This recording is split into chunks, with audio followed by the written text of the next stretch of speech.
እሺ በቃ እስቲ አንድ ክርስቲያን ካለ መጨረሻ ላስተናግድና ልውጣ። እሺ እንትን መቅዲ ጥያቄ አለሽ? አይ እኔ የለኝም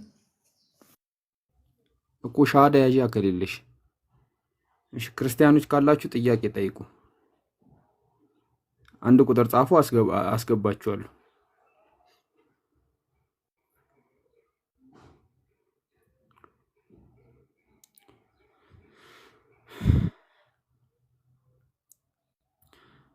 ሀጂ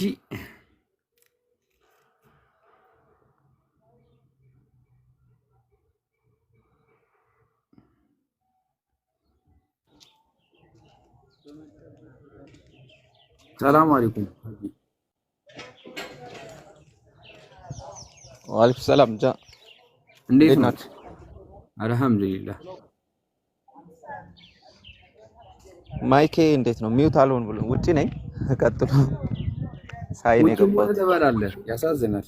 እንደው አንተን ከምግብ ጋር የሚያራርቅ ነገር እንጣ። ኧረ ተው አንተ የምግብን ጡር እኮ አለው። ምንድነው እንዲህ ምግብ ላይ ሆ በላይ ተነሳው?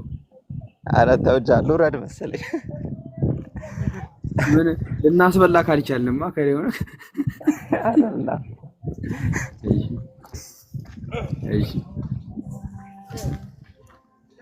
እሺ ጠይቅ። ምንኛ ብታደል ነው? የለም ባልታውቀው እንዳይሆን ስሚዝ። እሺ አደርግልሃለሁ እኔ።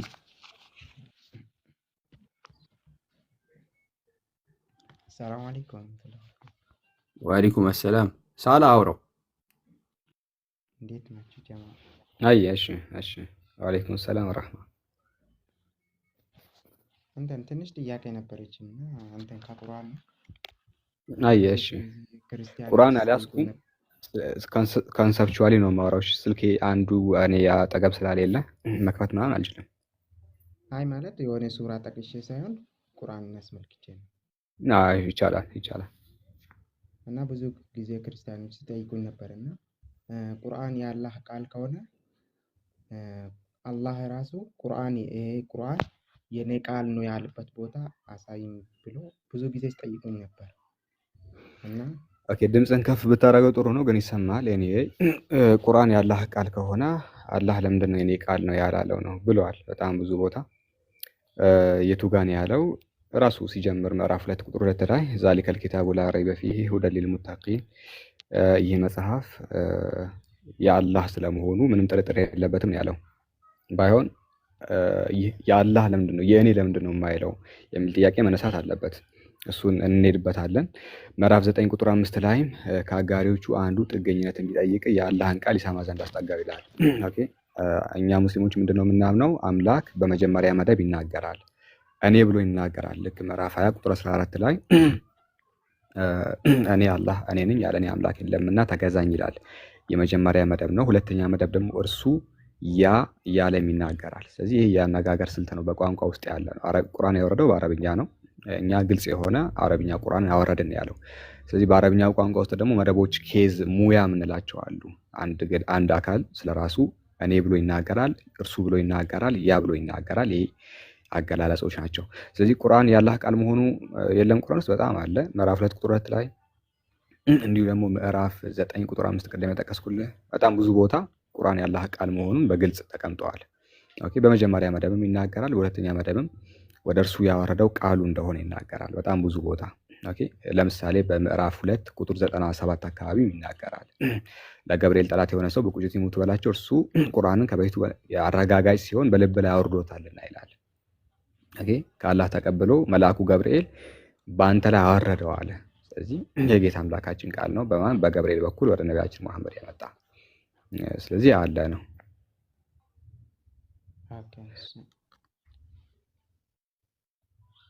ጥያቄ ካላችሁ ቀጥላችሁ።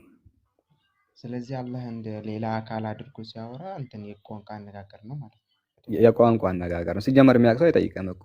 ኬዝ የሚባል ነገር የተማረ ሰው አይጠይቅም። ያልተማረ ሰው ግን ሊጠይቅ ይችላል። አንድ ሲደመር አንድ ስንት ነው ብሎ የሚጠይቅ ያን ያህል ያልተማረ ሰው ነው። ስለዚህ ኬዝ ሙያ ሲባል አንድ ሰው ስለ ራሱ በተለያዩ ሙዶች ሲናገር ነው።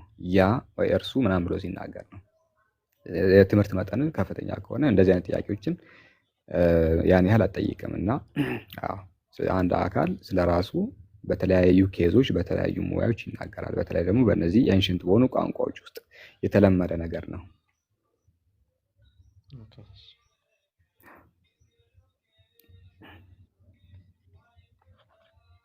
እና ሌላ ደግሞ ሱረት ሙደስር ላይ ነው መሰለኝ እሺ አንቀጽ 40 ነው ከ40 ጀምሮ እሱን ብታብራራልኝ።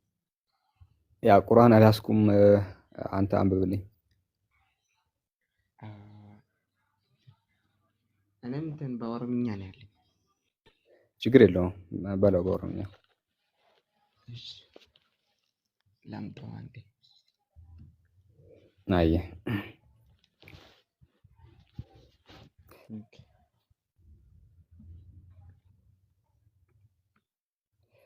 ሌላ ጥያቄ ያለው ሰው ካለ ገስት መላክ ይችላል።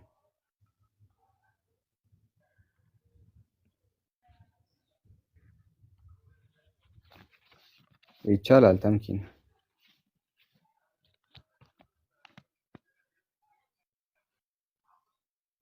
ትልቁ ላይ አድርገህ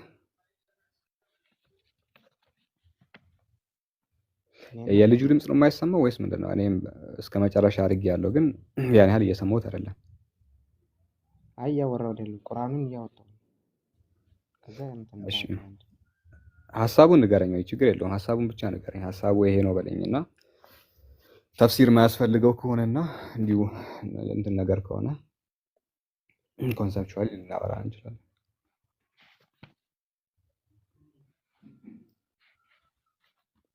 ሙደስር ስንት? ሙደስር ዘጠናዎቹ ውስጥ ነው። እሺ 90 አካባቢ ነው። እሺ ቁጥሩ ስንት ነው? ከ20 ጀምሮ ማለት ነው። እሺ እስቲ 20 ጋር ሂድለት ስለማይታይ እስቲ አንተ እስቲ ወደዚህ ያዘው። በጣም ጥቃቅን ናቸው ጽሁፎቹ፣ ለኔ አይሆኑም መሰለኝ ማንበብ። فقال إن هذا إلا سحر يؤثر የሚል አለ 24 ላይ አውዱ እስቲ ከፍ አድርግና አማርኛው አይታይም። አንብብልን ተምኪን፣ ለኔ አይታየኝም። እሺ ከ20 ጀምሬ ላንብብላችሁ። ከዚያም ከሞት በኋላ ተረገመ፣ እንዴት ገመተ። ከዚያም እንደገና በቁርአኑ ነገር ተመለከተ። ከዚያም ፊቱን አጨፈገገ፣ አኮማተረም። ከዚያም ከማመን ዞረ ኮራም። ዓለም ይህ ከሌላ የሚቀዳ ድግምት እንጂ ሌላ አይደለም።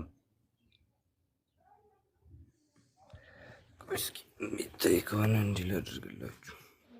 ኦኬ ስለ አንድ ግለሰብ ነው የሚናገረው። አክቹሊ ከዚህ በፊት ተፍሲሩን አይቼዋለሁ እና ጥያቄ ምንድነው ታዲያ? ምንኛ መታደል ብታደል። እንትን ክርስቲያኖች እቺን ቦታ እያመጡ ቁርአን እኮ ከሌላ እንትን ዓለም የተቀዳ ነው እንጂ ያለ ቃል አይደለም ብሎ እንትን ያመጣ። እንደዚህ ያለው እኮ አንድ ከሃዲ ነው አይደል እንዴ? እንደውም ስም ጽፎታል። ዋሊድ ኢብኑ ሙጊራ የሚባል አለና ቁርአንን ሲሳደብ የነበረ ሰው ነው። ግልጽ እኮ ነው። በነቢያችን ዘመን ሰዎች ከሃዲያኑ ምንድነው የሚሉት?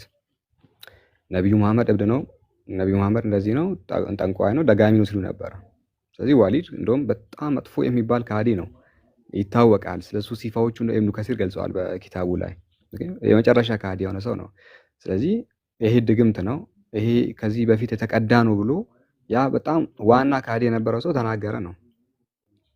ምድር ታዲያ ማለት የሚጠበቅ ነገር እኮ ነው። ከሃዲ እስከሆነ ድረስ እንዲህ ብሎ መናገሩ የሚጠበቅ ነው። ኦኬ የከሃዲያን ራስ ደግሞ መምህራቸው ስለሆነ እንደዚህ አይነት ነገር ይናገራሉ። ምን ይሁን ነው ታዲያ? አንድ ከሃዲ ተነስቶ እንደዚህ ወሊድ ኢብኑ ሙጊራ ይሄን ተናገረ ተብሎ ታዲያ ምንድን ነው? አይ ከሃዲ የተናገረው ነገር ነው ከተባለ ኢየሱስ እብድ ነው ሲሉ የነበሩት ሰዎች እዛው በወቅቱ የነበሩ የገዛ ዘመዶቹ ናቸው። ስለዚህ አንድ ከሃዲ የተናገረው ነገር የምር ምስክርነት ሆኖ የሚቀርብ ከሆነ አብዷል፣ ሰንሰለት አምጦ እንሰራው አይነት ነገር የተናገሩት እኮ ዘመዶቹ ናቸው። ስለዚህ የሆነ ሰው አንተን ያንተ ተቃራኒ የሆነ አካል ለምሳሌ ክርስቲያኖቹ ምንድን ነው የሚሉት? ዛሬ ላይ ነብዩን ይሳደባሉ።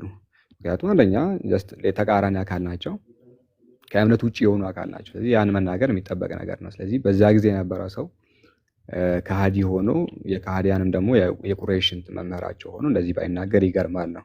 ከዚህ በላይም ተናግረዋል። ይሄ ቀላሉ ነገር ነው። ከተናገሩት የቁርአን ኮረጀ ቀላሉ ነገር ነው። ከባዱ ነገርም ይናገራሉ። ስለዚህ ያንን ነው ቁርአን እያስቀመጠ ያለው። በዚህ ምክንያት ደግሞ እንቀጠዋለን ያለው ወረድ ብሎ እንደውም እንደዚህ ብሎ በመናገሩ ምክንያት ይቀጣል ነው ያለው። አለ እዛው ቁርአኑ ላይ ገልጸዋል። አላህ ሱብሓነሁ ወተዓላ እሳትን እናስገባዋለን ያለው አይታል። የከሃዲውን ቅጣት ነው ምን እንዴት ሊቀጣ እንደሆነ ነው አምላካችን እያስቀመጠ ያለው። ስለዚህ ያ ነው ቃሉ አደጋቱ አህላሚን እያለም ያስቀምጣሉ። ስለዚህ ያ ስለሆነ የከሃዲያን ንግግር ነው። ምን እንደሚቀጡም ደግሞ አስቀምጠዋል ለማለት ያህል ነው። እኔ ገብቶሃል ወንድማችን? አዎ ገብቶኛል። አይ ክርስቲያኖቻችንን ቀጻ ያመጡና ቁርአን እኮ ከሌላ እንትን አካል የተቀዳ ነው እንጂ የአላህ ቃል አይደለም ብሎ እንትን ያመጣል ሹብሃ ለመፍጠር ይጠቀማሉ። ስለዚህ የከሃዲያን ንግግር እንደሆነ ንገረው፣ የሙዋሊድ ንግግር እንደሆነ እዛው ኢብኑ ከሲር ያሳየው። ከዛ ከሃዲ የተናገረው ነገር ደግሞ ምስክር ከሆነ ኢየሱስን እብድ ነው እንዳሉ ትቀበላለህ ወይ በለው። አልቀበልም ካለኝ የወሊድ የምንቀበልበት ምክንያትም የለም ብለህ ተናግረዋለህ ነው። እሺ ኦኬ መርሐባ ጀዛከላህ። ቁርአን ጠይቆ መጽሐፍ ቅዱስ መልስ ትላለች መቅደስ። ክርስቲያኖች ናቸው። የክርስቲያኖች አርጊውመንት ነው ችግሩ። ክርስቲያኖች እንዲህ ሲጠይቁ እኛም ተመሳሳይ ጥያቄ እንጠይቃለን ነው። ምክንያቱም የከሃዲ ንግግር ምስክር ሊሆን ይችላል ወይ ነው። አው ተብሎ እስልምና ላይ ከቀረበ የከሃዲ ንግግር ክርስትና ላይ የማይቀርብበት ምክንያት የለም። ኦኬ ያንን ነው እያልን ያለ ነው እንጂ ወደ ክርስትና መግባት ፈልገን እኮ አይደለም። ስለዚህ አንድ ከሃዲ እስልምናን ከተሳደበ ያ ስድብ እውነት ከሆነ ክርስትና ሲሳደብ ክርስትና እውነት በዚያ ወይ የማይሆንበት ምክንያት የለም ነው እንጂ ክርስትና ላይ መግባት ፈልገን አይደለም። አላ ኩሊ ሃል የከሃዲያን ንግግር ነው የተዘገበው። ያ ንግግራቸው ደግሞ ዋጋ ያስከፍላቸዋል ተብሎ እዛው ተጽፏል። የዛሬው ርዕስ ስቅለት ቢሆን ይመረጣል። ስቅለት ጥሩ ርዕስ ነው፣ ግን ያ ኢንሻአላህ ይወጣለሁ። እስከዚያው ግን ትንሽ መቆየት ይችላል። ጥያቄ ያለ ሌላ ወገን? ኦኬ ወንድማችን አንዳንዴ እንደውም እንትን የሆነ ርዕስም ቢሆን በኦሮምኛ ብታረክስ?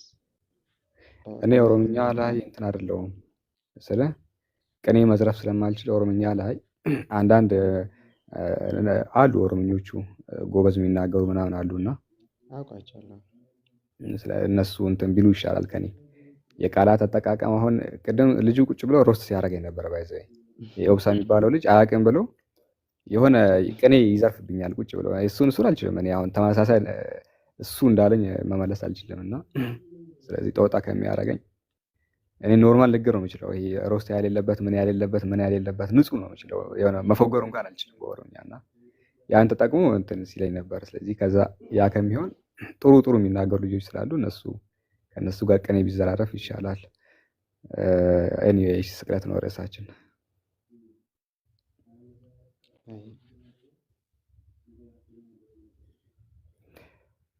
እሺ ስቅለት እዚህ ላይ ትንሽ ነገር እናንሳ አይደለ? ሲይዞ ጥያቄዎችን እንጠይቅ። የስቅለት አስፈላጊነትን የምርስ አስፈላጊ ነበር ወይ ስቅለት ትርጉም አለው ወይ የሚሉት ፖይንቶች ላይ ተሰቀለልህ ይሉናል እና ተከፈለልህ የሚለውም ከዚህ ጋር የተገናኘ ነው። የዘመናት ዕዳችሁ በመስቀል ሞት ተከፍሎላችኋል፣ ተሰቅሎላችኋል፣ ስለዚህ እናንተ ንጹሐን ናችሁ የሚል ነገርን ሲናገሩ እንሰማለን። ያው በጣም ብዙ በውስጡ የያዛቸው ነገራቶች አሉ ስቅለትን እና ከጅምሩ የስቅለት አስፈላጊነት ምን ነበር እና የምርም ትርጉም አለው ወይ የሚል ነገር እናነሳለን። እንግዲህ ስቅለት የተከናወነበት እንግዲህ ዋነኛው ምክንያት አስቀድሞ የሰው ልጅ አባት የሆነው አዳም ከሚስቱ ጋር በገነት ሳለ ኃጢአትን ስለሰራና ኃጢአት ከሰራ በኋላ የኃጢአት ደሞዝ ሞት ነው ምናምን የሚል ነገር አላቸው። ስለዚህ ግዴታ የሆነ ሰው ሊሞት ይገባል። እንደውም ልክ እሱ ሲያጠፋ ከገነት ከተባረረ በኋላ አምላክ ለሱ ቃል ኪዳንን ገባለት። እሱ ምን የሚል ነው? ከልጅ ልጅ ተወልጄ ያድናሃለሁ፣ ከልጅ ልጅ ተወልጄ ያድናሃለሁ ከ5,000 ቀን ምናምን በኋላ ብለው አስተካክለውታል። ብቻ ከ5,500 ዓመታት በኋላ ወደ ምድር መጣና አድናሃለሁ ብሎታል። እና ለዛ ነው ያለ ደም እንትን ስርየት ስላሌለ ልጁ መሞት ያስፈለገው። ኤኒዌይ ይሄ ነው ኮንሰፕቱ። ኦኬ አዳም አጠፋ፣ ወደ ምድር ተባረረ። ከ5000 ዓመት በኋላ መጥቼ ያድንሃለሁ አለው። መጣና ተሰቀለለት። ከተሰቀለለት በኋላ ደግሞ እኛ ከኃጢአታችን እንትን ነፃ ወጣን የሚል ኮንሰፕት ነው እንግዲህ ስቅለት ብለው የሚሉን። ብዙ ጥያቄዎች ቢኖሩም እስቲ ስሚዞ ምን ትላለህ? እናነሳለን ሁሉንም ጥያቄዎቻችን ስቅለትን በተመለከተ። ስሚዝ እየበላ ነው መሰለኝ። እሺ እኔ እስካልቻለ እኔ አንዳንድ ጥያቄዎችን ጠይቃለሁ። ኦኬ ስሚዝ አይችልም። ስለዚህ ልጠይቅ። መጠየቅ ብቻ ሳይሆን ደግሞ አስፈላጊ የማይሆንበትን አንዳንድ ምክንያቶችን አስቀምጣለሁ። እሺ የስቅለት ኮንሰፕቱ ይሄ ነው እንዳልኳችሁ፣ የአዳምን መተላለፍን ይቅር ለማስባል እና ለስርየቱ ነው። አስቀድሞ ሰው ካጠፋ በኋላ ከበደለ በኋላ ስርየትን የሚያገኘው ፍየልን በማረድ ነው ወይ በመስዋዕት ነው። ደምን ነበር የሚያፈሰው አስቀድሞ በብሉይ ኪዳን ስርዓቶች ካህኑ። ልክ ኦሪት ዘሌዋውያን ምዕራፍ 16 ላይ ፍየል ሲታረድ እንደነበረው በዚያ ነበረ ሰው ሲድን የነበረውና በየዓመቱ የሚደረገውን በዮም ኪፑር ቀን አንድ ጊዜ በቃ ኢየሱስ ክርስቶስ በመስቀል ላይ ፈጽሞታል። ስለዚህ ከዚያ በኋላ እኛ ኃጢአተኞች አይደለንም አይነት ያው ልዩነት አለ። አክቹሊ በሚያብራሩት ጉዳይ ላይ ራሱ ወጥ አቋም አይደለም ያለው።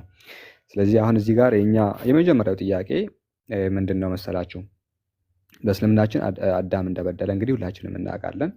ነገር ግን በዚያው ጊዜ ምንድን ነው አዳም ተውበት እንዳደረገ ንስሐ እንደገባ እናምናለን። ማለትም አላህ ሱብሓነሁ ወተዓላን ይቅር እንዳለው ይቅርታ እንደጠየቀውና አምላክም ይቅር እንዳለው እኛ እናምናለን። ዘለምና አንፉሰና ወኢለም ተግፊር ለና ወተርሐምና ለነኩነነ ሚነ ዛሊሚን አለ። ጌታችን ሆይ እኛ ራሳችንን በደልን ኃጢአትም ሰራን፣ አንተም ማትምረን ከሆነ እኛ ከበዳዮች እንሆናለን አለ። ከዛ አምላክ ንስሐውን ተቀበለው ይላል። ስለዚህ ንስሐውን ስለተቀበለው ምንም የተላለፈ ኃጢአትም የለም ውርስም የለም ነው። እዛው ጋር ነው የሚቆመው። የመጀመሪያው እዚህ ጋር ነው። ምክንያቱም አምላክ የምርም ለሰው ልጆች ድህነት የሚያስብ ከሆነ 5000 ዓመታትን የሚያስጠብቅበት ምክንያትም የለም የሚል ነው። አዎ አላህ ሱብሓነሁ ወተዓላ መሐሪ የሆነ አምላክ ነው። አይታችኋል። አዳም ኃጢአትን ሲያጠፋ ነገራቶችን አላንዛዛም። ይሄድ ከዚህ 5000 ዓመት በኋላ መጥቼ ነው የምሰቀል ትርጉም አይሰጥም። የምርም 5000 ዓመታት የሆነ እሱን ለማዳን ከሆነ የሰው ልጆችን ከኃጢአታቸው ነፃ ማረክ ከሆነ የምርም የአምላክ ፍላጎት እና መሻው 5000 ዓመት የሚጠብቅበት ምክንያት የለም። ልክ አላህ እንዳደረገው አዳም ይቅር ልክ እንዳጠፋ ምህረትን ጠየቀው፣ ምህረት አደረገለት መሐሪ አምላክ ስለሆነ። ስለዚህ የተረገመ ትውልድ የለም። የኃጢአት ቀንበር ምናምን ተብሎ እንደዚህ ሲንከራተት የነበረ ምንም ትውልድ የለም። አላማው ከመሰረቱ የአምላክ ማዳን ከሆነ ማዳኑን እዛው አሳይቶ ሁሉንም ንጹህ አድርጎ ነው የፈጠረው። ከዛ በኋላ ኃጢአትንም ሆነ የኃጢአትን ዕዳ ይዞ የተወለደ አንድም የለም። ስለዚህ 5000 ዓመታት ሂድ ምናምን ብሎ ማባረሩ፣ የኩነኔ ዘመን ምናምን ብሎ ሰዎችን መጨፍጨፉ፣ ሰዎችን በኃጢአታቸው እንደፈለገ ማረጉ ይሄ ራሱ ትርጉም የለውም የመጀመሪያው። ምክንያቱም 5000 ዓመታት ውስጥ የነበሩ ሰዎች ጽድቃቸው እንደ መርገምት ጨርቅ ይቆጠርባቸዋል ምናምን ተብሎ ነው የሚገለጸው በክርስትናው ዓለም የምታውቁ ከሆነ። በ5000 ዓመታት ውስጥ ከአዳም በኋላ ኢየሱስ እስኪመጣበት ድረስ የነበሩ ሰዎች ጽድቃቸው ራሱ አይቆጠርም፣ እንደውም ገሃነም ናቸው ነው የሚባለው። ሰምታችኋል? ብዙ ክርስቲያኖች እንደዛ ሲሉ ምንድን ነው የሚሉት? የሆነ በ5000 ዓመታት ውስጥ ያሉ ሰዎች ሲሞቱ ገሃነም ነው የሚገቡት የሚል ነገር፣ ሲኦል ነው የሚገቡት ምናምን ሲሉ ሰምታችሁ አታውቁም? ባለፈው አንዱ ክርስቲያን አብርሃም የት ነው ብለን ስንጠይቀው የነበራችሁ ልጆች ታስታውሳል፣ ሲኦል ነበረ። ሲኦል ናቸው። ሙሴ የት ነበረ? ሲኦል ነው። ሌሎች የት ናቸው? ሲኦል ናቸው። ምንም እኮ አላጠፉም። ምንም ያጠፉት ነገር የለም። ምንም ሳያጠፉ ሲኦል አይታቸዋል። ኢቭን ጽድቃቸው እንኳን እንደ መርገም ጨርቅ ነው የሚቆጠርባቸው ነው የሚሉት። ማለት አይረባም ነው። ኢቭን ጽድቅ እንኳን ሲሰሩ ያ ጽድቃቸው ያን ያህል እንደ መልካም ነገር አይቆጠርላቸውም። እሺ እንደ መልካም ነገር ሳይሆን እንደ መርገም ጨርቅ ሲባል ታውቃላችሁ፣ እንደዛ ነው የሚቆጠረው ይላሉ። ለምንድን ነው እንደዛ የሚቆጠረው? አምላክ ለምንድን ነው ያንን የሚያደርገው? ከመሰረቱ 5000 ዓመት መርገሙ ራሱ ከአምላክ የሚጠበቅ ነገር አይደለም። የሆነ ዲክቴተር ነው እንድንል ነው የሚያደርገው። ማለትም የሆነ ዝም ብሎ አለ አይደለ እንደፈለገ ሰውን የሚጨቁን እንደፈለገ የሆነ ትርጉም አልባ ጭቆና ባይዘ ጭቆናም ይሁን ግን ትርጉም አልባ የሆነ ጭቆና ሲፈጽም እንደነበር እንረዳለን። ህፃናቶች ሲታረዱ የነበሩት እኮ በብሉይ ኪዳን የኃጢአት ዋጋ ሞት ነው ምናምን ተብሎ ስለታወጀ ነው የምትሉን። ለምሳሌ የህዝብ እስራኤል ከግብፅ በወጣ ጊዜ አማሌቃውያን ነበር የተቃወሟቸው እና ከ400 ዓመታት በኋላ በሳኦል ዘመን ህፃን ሲታረድ ነበር አይደለም? መጽሐፈ ሳሙኤል ላይ ህፃናቶች ለምንድነው የታረዱት ሲባል አንደኛ የነበረበት የመርገምት ዘመን ስለነበረ ነው የምትሉን።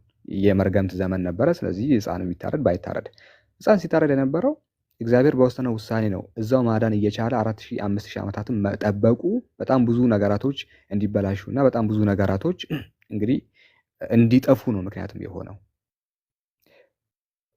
ከዛ እያንዳንዱ ህዝብ ሳያቅ ተረግሞ እያንዳንዱ ሰው ሳያቅ እየተረገመ መጥቶ ምንም ሳይተባበር አዳምን ከአዳም ጋር ሳይኖር አዳምን ሳያግዘው ቅጠል እንጨት ላይ ወጥቶ አይደለም ያቀበለው። ምንም በማያውቁበት ጊዜ ያን ሁላ መከራ ተቀብለው መጥተው እየሞቱ እየታረዱ መጥተው ስቅለት ላይ ሲደርስ ግን ነገራቶች ይቀየሩና ያ አናኒመስሊ ያዳነው ጥፋተኛ ያደረገው ኃጢአት ማዳኑ ላይ ግን ማምረጥ ጀመረ። እንዴት ነው? በሱ ማመን አለብህ ተባለ። ነው የለብህም። ፈልገህ አይደለም የተረገምከው ሲጀመር። እንዴት ነው አሁን ደግሞ መርጦ የሚያድነው? መርጦ ሳይረግምህ መርጦ ያድናሃል። ምን ማለት ነው? እሺ አላሳመነኝም። ይሄ ስቅለት የሚባል ነገር አላሳመነኝም። አስቀድሞ ሳልፈልግ እንደተረገምኩት ለምንድን ነው ሳልፈልግ በስቅለቱ የማልድነው? አላመንኩበትም እኮ ሲጀመር። በደንብ አስተውላችሁ ሳልክ ምንም ነገር ሳታረጉና ፈቃደኛም ሳትሆኑ እናንተ ምንም ሳታምኑ ምንም ሳትተባበሩ ኃጢአተኛ ካረጋችሁ በኋላ ግን ማዳኑ እኮ ነው እንደውም ነፃ መሆን የነበረበት። ባይዘይ ማለት አምላክ ፍቅር አይደለ? ማዳኑ እኮ ነው እንደውም የስቅለቱ ፓርት ላይ በጣም አጠቃላይ ህዝቡን እኮ ማዳረስ የነበረበት ማዳኑ ነው። ልክ አንድ በሽታ የሆነ መንግስት ብቻ የሆነ በሽታ ያመጣዋል ሲባል የሆነ እንደዚህ ቫይረስ ነገር ምናምን ያመጣዋል እና ህዝቡ ሳያቅ ከተንከራተተ በኋላ ከተጎዳ በኋላ አንዱ መድኃኒት $500 ነው ቢል ፌር አይደለም። በራሱ ስህተትም ከሆነ ያመለጠው በተለይ ኦኬ መቅጨት እየቻለ ያ በሽታ እንዳይንሰራፋ ማድረግ እየቻለ ልክ አላህ ሱብሓነሁ ወተዓላ የመርገማ ይሄ ኃጢአቱ በራሱ እንዳይንሰራፋ እዛው ነው ይቅር ያለው፣ እዛው ነው የገደለው ራሱ። አይታችኋል። እግዚአብሔር ግን ለቀቀው። አንተም ተረግማችኋል፣ ሁላችሁም ተረግማችኋል፣ ሂዱልኝ 5000 ዓመት ቆይቼ እመጣለሁ አለ። በሽታው ህዝቡን ከጨረሰው በኋላ $500 ነው ቢል በኢትዮጵያ ብር ብዙ ነው። እንደ ምንድን ነው? ነፃ እኮ ነው መሆን የነበረበት። መቅጨት እየቻልክ ያኔ መግታት እየቻልክ ከና ሳይንሰራፋ ከተንሰራፋ በኋላ $500 የምትለው ውድ ነው። እኛ አንችልም። ፌር ነው ወይ ነው ነገሩ?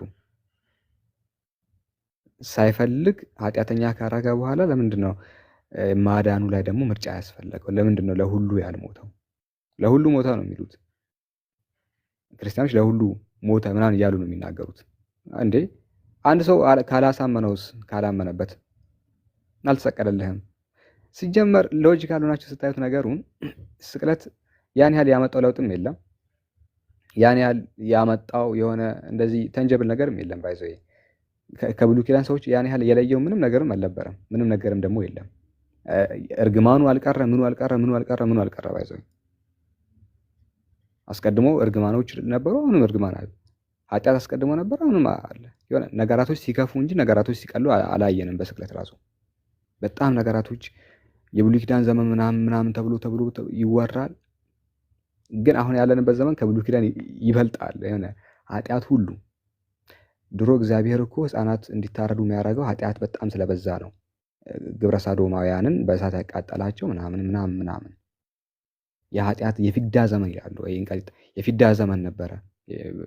ብቻ የሆነ ትንሽ ነገር ሲያጠፉ ይቀሰፋሉ ሰዎች። ትንሽ ነገር ሲያጠፉ ይቀሰፋሉ። በታሰውሱ ከሆነ እርሾ ውስጥ ሊጥ ውስጥ እርሾ አታርጉ ነው ያለው እግዚአብሔር። በዘሌዋውያን ምዕራፍ 20 ላይ ይመስለኛል። እርሾ ውስጥ ይሄ ሊጥ ስታቦኩ ይላል። እርሾ እንዳታረጉበት ጥቅሱን ታስታውሳላችሁ። እርሾ ይከለክላል። ትንሽ ነገር ነው በቃ የሚፈልገው ህዝቡን ለመፍጀት ህዝቡን ለመጨረስ እግዚአብሔር ያኔ ትንሽ ነገር ካጠፉ ወዲያው ነው የሚቀስፋቸው። እና የምርም ያ አምላክ አሁን የፊዳ ዘመን ከምህረት ዓመት በኋላ ማለት ነው ከተሰቀለ በኋላ ነገራቶች ሲከፉ ምንም የሚያደርገው ነገር ምንም የሚወስደው እርምጃ አለመኖሩ ደግሞ ነገሩ ውሸት እንደሆነ ነው። የፊዳ ዘመን ምናምን የሚባል ነገር አለመኖሩ ነው የሚያሳየው። የምህረት ዘመን አለመኖሩ ነው የሚያሳየው። ምክንያቱም ኃጢአትም ቢሆን የከፋ እንጂ ምንም የቀነሰ ኃጢአት አሁን በዚህ ዘመን የለም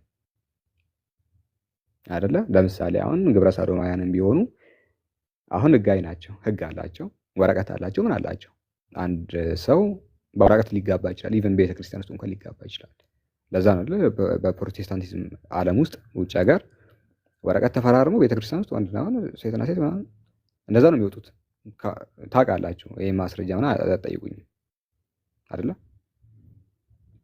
ዘጸአት 12 ነው። ቴንክ ዩ። ስለዚህ ይሄንን እያየ ነው አሁን እየተወ ያለው ምህረት በምትሉ ዘመን ያን ያህል ትርጉም አይሰጥም። ድሮ የሚቀስፈው ለኃጢአት ነው ከተባለ ኃጢአት ሲበዛ ግን ዝም ያለበት ምክንያትና ነገራቶችን የሚያልፍበት ምክንያት ትርጉም የሚሰጥ አይደለም ነው። እና ባላደረጋችሁት ነገር ደግሞ እናንተ ተጠያቂ አድርጎ ደግሞ እንዲህ አደረግኩልህ ማለቱ ደግሞ ተገቢም አይደለም። ለምሳሌ እኔ ምንም አላጠፋው ለእኔ የሚሰቀልበት ምክንያትም የለም። ምንድን ነው የሚከፍልልኝ? እኔ ምንም ሳላጠፋ እንደዛ እኮ ነው ያዘኝ። ለምንድን ነው የሚከፍልልኝ? ተከፈለልህ በስቅለት ይለኛል። ምን አጥፍቼ ነው? ተከፈለልህ ሲባል እኮ የሆነ ነገር አድርጌ ቢሆን ኖሮ ቴንኪዩ ነበር የሚባለው። አመሰግናለሁ የሆነ አድርገህልኛል። ግን ምንድን ነው ያደረኩት ነው? አላጠፋውም። እኔ አዳም ጋር አልነበርኩ፣ አልተባበርኩ። እራሱ ነው በቃ በዘር አለብህ ያለኝ። መጣና ኃጢአት አለብህ እና ምን ይሁን ተከፈለልህ እኮ ቴንኪዩ እንድል ነው ወይስ ምንድን ነው? አልገባኝም። አይታችኋል። የሆነ ነገር አጥፍታችሁ ቢከፈል ልክ ሰሞኑን አንድ ጴንጤ ነውና ስሙ ረስቼዋለሁ፣ አረቄ ቤት እየገባ ተከፍሎላችኋል ምናምን ይላቸው ደስ ይላቸውና አይ የአረቄው አይደለም የኃጢአታችሁ ነው ይላቸዋል። ከዛ ሰዎቹን እንዴት ልባቸው እንደተሰበረ አሁን ምን እንደሚያገናኛቸው ልንገራችሁ። አረቄ ቤት ገብቶ ሰውየው ፓስተር ነውና ተከፍሎላችኋል ይላቸዋል። ሰዎቹ በቃ በጣም ደስ ይላቸዋል። 10 የጠጣም አለ፣ 3 የጠጣም አለ፣ 2 የጠጣም አለ እና ደስ ይላል። ለምንድን ነው ደስ ያላቸው ታውቃላችሁ? ይህን ልንገራችሁ። ደስ ያላቸው የምርም ስለጠጡና የሚከፍሉት ነገር ስላለ ነው። ተችላችኋል ሲባል ግን ምናልባት እኮ 10 ብርም 20 ብርም ሊሆን ይችላል፣ አላውቅም ዋጋውን። ምናልባት 100 ብርም ሊሆን ይችላል። 100 ብራቸው ይተርፍላቸዋል ብሩ። ያን ብር አሁን ይዘው ወደ ቤት ይገባሉ። ደስ አላቸው። ለምን? አትሊስት ኪሳቸው ውስጥ የሚቀርላቸው ነገር ስላለ። ከዛ ነው ቁጭ በሉ ያረቄው አይደለም የኃጢአታችን የተከፈለ ይላቸዋል። ከዛ ድንገት ብሎ ይቀመጣል ሁሉም። አሁን እኛም እኮ ተከፍሎላችኋል ስትሉን ያደረግነው ነገር የለም እኮ። ለዛ ነው ምንም ነገር የማይሰማን። አዳም ገነት ውስጥ እያለ አፕል በልተዋል። ለምን ማንጎ አይበላም እንዴ? ለምን ሀብሀብ አይበላም? አዳም ነው የሚበላው፣ እኔ አይደለሁም። ለምንድን ነው እሱ ባረገው ነገር እኔን ለመውቀስ የሚኬደው ነው? አዳም አፕል በልተዋል እኮ እሱ ነው። ከሱ ጋር ነው መጨረስ ያለባቸው ነገሩን። ከሱ ጋር ነው ነገሩን መጠያየቅ። ወላ ተዚሩ ወዝረቱን ወዝረ ኡኽራ፣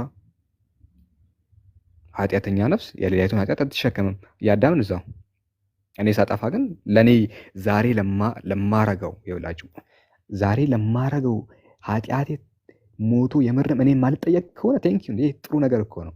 ለምሳሌ ዛሬ እኔ ዝሙት ብሰራ ሰው ብገድል ምናምን ይህን ሁሉ ከቻለልኝ እንዲህ በጣም ደስ የሚል ነገር እኮ ነው። ነገ ባልጠየቅ ኖ ትቀጣለህ። ለዚህ ለምን ታዲያ የሞትከው? ለአዳም እኔ አይመለከተኝም። አይታችኋል? አይመለከተኝም። እኔ ለማረገው ከሆነ ግን በጣም ደስ የሚል ነገር ነው። ይሄ ማለት ሰው ቢዘርፍ፣ ቢሰርቅ፣ ቢዘሙት ይሄ ሁሉ ተችሎ በስቅለቱ የሚደመሰስ ከሆነ በጣም የሚያስገርም ነገር ነው። ግን ይሄ በዚህ ትቀጣለህ እየተባልክ ላላረከው ለአዳሙ ግን ይሄ ምንም ትርጉም አይሰጥም። ምንም ትርጉም ነው የማይሰጠው። ልክ ከዚህ በፊት ምሳሌ እንደምንወስደው የሆነ ካፌ ሄዳችሁ ቁጭ ብላችኋል ገና እና ቁጭ ብላችሁ ስልክ እያያችሁ ነው፣ አላዘዛችሁም። እስቲ ቴሌግራም ምንድነው ፌስቡክ ምንድነው ብላችሁ ገብታችሁ ቁጭ እንዳላችሁ አስተናጋጁ ይመጣና እንኳን ደስ አለ ቢል ተከፍለዋል 600 ብር ነበረ ይላል። ምን በልቼ ነው የሚከፈለው? ማን የከፈለው ትለዋለህ። የከፈለው እዛ ጋር የሚቀመጠው ሰውዬ ነው። እና 600 ብር ከፍሎልሃል እንዴ? ምንድን አላዘዝኩም እኮ ምንድን ይከፍልልኝ? አይ ከ10 ዓመት በፊት እኮ አያት እንትን በልተዋል፣ ብቻ ምግብ በልተዋል፣ እሱ ነው የከፈለው። ስለዚህ ለአያቴ ንገረው ሄድና፣ ለእኔ አይደለም። ኦኬ ፈልግና ለእሱ ንገረው፣ እኔ አልበላውም። ተከፍሎልሃል አትበለኝ፣ ተከፍሎለታል በል። ተከፍሎለታል ለአያትህ እንጂ ተከፍሎልሃል አትበል። እሱ ነው የበላው፣ እሱ ያመስግነው ሄደው እንጂ እኔ ምንም በማላረኩት ነገር መጥቶ ተከፍሎልሃል እያለ እኔ ወይኔ ሲያሳዝን እንድልማ አይጠበቅ አልልም። ምንም አላደረገልኝም ለኔ። አይታችኋል። ባይሆን ከበላው በኋላ ከከፈለ ጥሩ ነው። እሱ ያስመሰግናል፣ የምር ያስመሰግናል። ደስ ያለኝም በልቼ አዝዤ ጠጥቼ ምናምን ና አሁን ክፈል። ይሄ ከተከፈለ አሪፍ እኮ ነው። ይሄ ነው የማይከፈለው። ዛሬ ኃጢአት ብሰራና ለዚህኛው ቢከፍል እኮ ጥሩ ነው። ይሄ ደስ የሚል ነገር ነው። ዛሬ ለምታደርገው ነገር አይደለ፣ አስቀድሞ ታሪኩን ተከፈለ የሚባለው እና የምር ግን ትርጉም ይሰጣቸዋል ክርስቲያኖች። ይሄ ነገር እኔ አይሰጠኝም። ለአዳሙን እዛው ለአዳም ነው መክፈል ያለበት እንጂ አንተ ባልተባበርከው፣ አንተ ባልኖርክበት ዘመን፣ አንተ በማታውቀው፣ አንተ ባልሰማው ነገር ወርሰሃል ካለህ በኋላ ከፈልኩልህ ቢል ይሄ ምንም ትርጉም የሚሰጥ ነገር አይደለም። እና ኤኒዌይ ስቅለት ትርጉም የለውም። በተለይ ውጤቱ ምንም ትርጉም የለውም እና ለዚህ እኛ ሙስሊሞች አንቀበልም የሚል ነው። ኤኒዌይ እስቲ ትርጉም አለው የሚል ክርስቲያን የምርም ከሎጂክ አንጻር እንደዚህ ሰፋ አድርጋችሁ ምናምን መንገር ከቻላችሁና ቅርጽ ማስያዝ ከቻላችሁ፣ ስቅለቱን ቅርጽ ማስያዝ ከቻላችሁ፣ የምርም የሆነ ትርጉም ያለው ነገር ማስመሰል ብቻ ከቻላችሁ ኦኬ ግቡና ንገሩን እንጂ ለኔ የምር እኔ ክርስትና መናገር ፈልጌ አይደለም። አላህ ምስክሬ ይሄው ብቻ አእምሮዬ አንዳንዴ ከራሴ ጋር ቁጭ ብዬ አስባለሁና አስቤ በቃ ያስቀኛል የሆነ ነገሩ ነው። ለእናንተ እንትን ለማድረግ አይደለም፣ ግን ለዚሁ ሪያሊቲ ስለሆነ ነው። ወላሂ ነው የምላችሁ። በቃ ምንም ነው ትርጉም የማይሰጠውና እስቲ የምር የሆነ አሪፍ ነገር ልባችንን ሊያረጋ የሚችል ነገር እስቲ ካላችሁ ክርስቲያኖች፣ ስቅለት እኮ ከዚህ ነገር አንጻር ትርጉም የሚሰጥ ነገር ነው ብላችሁ ማስረዳት ካላችሁ እንትን ነገር ካላችሁ ግቡና አስረዱን እስቲ። ገስት ኦኬ ለካ ስልጣን አለኝ። ቆይ እሺ ክርስቲያኖች፣ ማቲ ጸጋዬ። እሺ ክርስቲያኖችን ነው ማስገባው።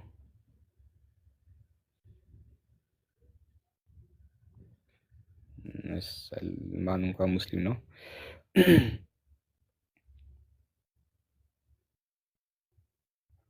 ኦኬ አንተ ፕሮፋይል ላይ ለምንድን ነው አንበሳውን የደበቀው? ደጅ በጣም አስጠናችሁኝ ግን። እሺ ማቲ እንዴት ነህ? እንዴት ናችሁ? ሰላም አደራችሁ? ሁሉ ሰላም አልሐምዱሊላህ። አለን።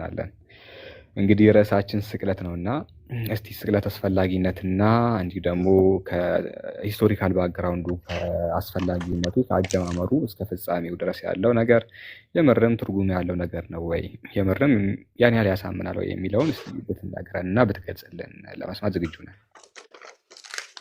እኔ እንኳን ጥያቄ ምን መሰለ፣ ካልተሰቀለ የት ነው ያለው ነው ዋናው ጥያቄ ነው።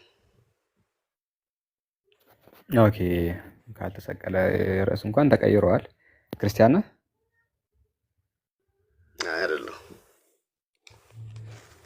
ኦኬ ክርስቲያን ካልሆንክ ያን ያህል አይመለከትህም ማለት ነው። ኦኬ በእስልምናችን አስተምረው ኢየሱስ አልተሰቀለም ብለን እናምናለን። ምዕራፍ 4 ሱረቱል ኒሳ ቁጥር 158 ላይ በል ረፈዐሁ ላሁ ኢለይህ ይላል። ይልቁንም አላህ እርሱን ወደ ራሱ አነሳው ይላል። ስለዚህ በሰማያት እንዳለ ከሰማያትም ሁለተኛ ሰማይ ላይ እንዳለ እኛ ሙስሊሞች እናምናለን። እናምናለን ነው እንጂ ማስረጃ የለም። ምዕራፍ 4 ብዬ እኮ ነግሬሃለሁ። ምዕራፍ 4 158 አላልኩም? ማስረጃ ሰማይ ያነሳው ያ በተጨማሪ ሀዲሶች ላይ ደግሞ የአላህ መልእክተኛ ወደ ሰማይ ያነሳው በሁለተኛ ሰማይ ወደ ሰማይ አነሳው ይላል ቁርአን ምዕራፍ 4 158 ላይ ምዕራፍ 4 ሱረቱ ኒሳ 158 ላይ። በተጨማሪ በሐዲሳችን ላይ በጣም ብዙ ሐዲሶች ላይ ሁለተኛ ሰማይ ላይ እንዳለ ገልጸዋል። ስለዚህ እምነታችን እዛ ምንድነው የሚባለው? ምንድነው እናምናለን ስንል እናምናለን ስንል እኛ ሙስሊሞች ያው እዚህ ምድር ላይ ሰው ከሆነ እዚህ ምድር ላይ ይበላል ይጠጣል። አንዴ ይሄ ሌላ ነገር ነው። እናምናለን ስንል በማስረጃም ጭምር ነው። ስለዚህ እምነታችን ኢየሱስ ሳይሞት ሳይሰቀል ወደ ሰማይ እንዳረገ አምላክ በሁለተኛ ሰማይ ላይ እንዳደረገው እናምናለን። ይሄ ደግሞ ማስረጃ ያለው ነገር ነው። በግልጽ ቁርአንም ሐዲስ ነው የተናገሩት ነገር ነው። ምንድነው የሚበላው? ፋንታ አናናስ ነው የሚጠጣው ወይስ ምንድነው ሻዋርማ ነው የሚበላው? ምን አልተገለጸም። ስለዚህ እንደዚህ ነው የሚበላው ያን ነው የሚጠጣው ብለን አንናገርም። ስለዚህ አታውቁም ነው አልተገለጸም። ይሄ ነው የሚበላው። ምክንያቱም አይጠቅመንማ ማቲ አይጠቅመንም። ሌላ ሰማይ የሚኖራል የሚበላው የሚጠጣው ነገር ለማውራት እኮ ፈልጌ እምነት ላይ ምን መሰለህ? ምንድነው የሚበላው? አይጠቅመንም። ከፈለገ ሳምቡሳ ከፈለገ የፈለገ ነገር ቢበላ አይጠቅመንም። ምክንያቱም እንደ እምነትም ሊነገር ነገሩ ቁም ነገር ምን መሰለህ? አለመሰቀሉና አለመጋደሉ ብዙዎች እንደሚሉት አምላክ አለመሆኑ ነው እንጂ የፈለገ ነገር ተቋረጥኩኝ። የፈለገ ነገር ቢበላ ቢመገብ ያን ያህል እኛን እምነትም አይደለም። የሰው ምግብ ሲጀመር እምነት አይደለም። ስለዚህ ለዛ አልተነገረንም። ስላልተነገረ ደግሞ ይሄ ነው የሚበላው ብለን በፊት ብዙ ጊዜ ሰዎች በዚህ ጉዳይ ላይ ኢየሱስ አምላክ አለመሆኑን ሲያስረዱ መቀሙት እሱ እኮ ይበላ ነበር ይጠጣ ነበር ምናምን ትላላችሁ ብዙ ጊዜ ማለት ነው። እና ይሄ እንደ አንድ መስፈርት ከታየ ይሄ መታወቅ የለበትም አይሆን ይሄ መጠየቅ ለምን አጣጥለህ ልታልፍ ትሞክራለህ? መላእክትስ ይበላሉ? እሱ መልአክ ነው አይደለም? የማይበላ አምላክ ነው አላለም። እኔ አይበሉም ስትሉ ነው ማለት እና እንደዛ ሳይሆን መላእክት ለምሳሌ የማይበላ አምላክ ነው ማን አለ? ሰው ሲጀመር ይሄ አለመብላት መስፈርት ነው መቻለኛ ሲጀመር እንደዛ አላለም። መላእክት አይበሉም። መላእክት አምላክ ነው። በጣም ብዙ ጊዜ ከክርስቲያኖች ጋር ስትከራከሩ የምሰማችሁ ኢየሱስ ክርስቶስ አምላክ አለመሆኑን ለማስረዳት የምትጠቀሙት እሱ እኮ ይበላ ነበር ይጠጣ ነበር ሽንት ቤት ይሄድ ነበር ምናምን ትላላችሁ። እና ይሄንን እንደ መስፈርት አድርጋችሁ ከዚህ በፊት ከተጠቀ አምላክ አይበላም እኮ የሚለውን ነገር መመለስ አለብን። ምን መሰለህ? አሁንም ቢሆን አምላክ ከምግብ አይፈልግም። አምላክ ከምግብ አይደለም ከየትኛውም ፍጥረት አይፈልግም። አምላክ ያው ለመሆን የሆነ የሚያስፈልገው ነገር የለም። ይሄ ማለት ግን ካልበላህ አምላክ ትሆናለህ ማለት አይደለም። ኢየሱስ ደግሞ ሰው ከሆነ ምግብ ያስፈልገዋል ለመኖር። እሱ አይደለም። እሱ በምድር እያለ ነው። እስቲ መልስልሃለሁ። ስለዚህ አምላክ ከምንም ነገር አይፈልግም፣ ከምግብም አይፈልግም፣ ከውሃም ከምንም ነገር አይፈልግም። የተብቃቃ ነው እንላለን፣ አሰመር ነው እንላለን። ሁሉ ነገር ከእርሱ ይፈልጋል እንጂ እሱ ከማንም አይፈልግም ነው። ይሄ ማለት ግን ካልበላ አምላክ ትሆናለህ አንልም። ለምን? መላእክት አይበሉም፣ መላእክት አይጠጡም። በእስልምና ከዚህ የጸዱም ናቸው። ኦፊስሊ አይበሉም፣ አይጠጡም። ይሄ ማለት ግን ስላልበላ ስላልጠጣ አሁን ያ መልአክ አምላክ ይሆናል እያለ ነው አይደለም። ተፈጥሯቸው ነው። አምላክ እንደዛ ፈጠራቸው፣ እንደዛ አድርጎ ፈጠራቸው። ስለዚህ ከምግብ የሚፈልጉ አይደሉም። አይተሃል? አምላክ ነው እንደዛ አድርጎ የሚፈጥራቸው። አንድ ሰው ልመጣልህ ነው። ተረድቻለሁ። እኛ በዚህ ያለን ተረድቻለሁ። እቺን ከጨረስኩልህ ትረዳለህ። እዚህ ምድር ላይ እኔና አንተ በምድር እያለን መብላትና መጠጣት አለብን አይደለ? ካልበላንና ካልጠጣን እንሞታለን አይደለ?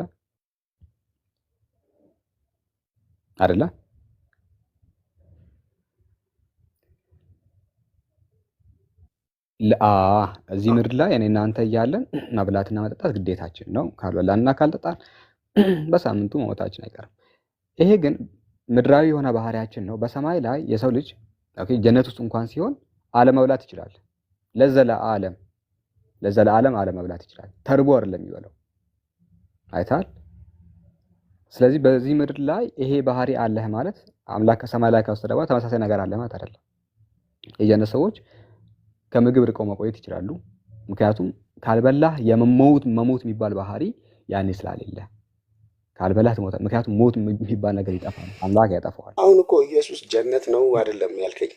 ጀነት ከሆነ ምድራዊ ኦኬ፣ ባህሪ በጀነት እኛ ወደ እናወራለን። ሰማይ ጀነት ከወሰደ ውስጥ በኋላ ይሆናል። አሁን እሱ አልሞተም። አልሞተም። ቆይ አንዴ ተረዳኝ። ልንገርህ አልሞተም፣ አምላክ ሰው ነው። አምላክ ሰው ነው፣ ነው። አልሞተም። ሰማይ ነው የሚኖረው። ምንድን ነው የሚበላው? ምንድን ነው የሚጠጣው? ነው የኔ ጥያቄ።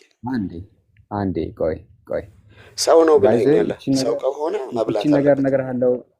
አንዴ እኛ እኮ አሁን እየበላ አይደለም እኮ አላለህም። ማነህ ማቲ አልተገለጸም እኮ ነው ያልኩህ እንጂ ይበላል ይጠጣል ምናምን የሚል ነገር እኮ አልነገርኩህም።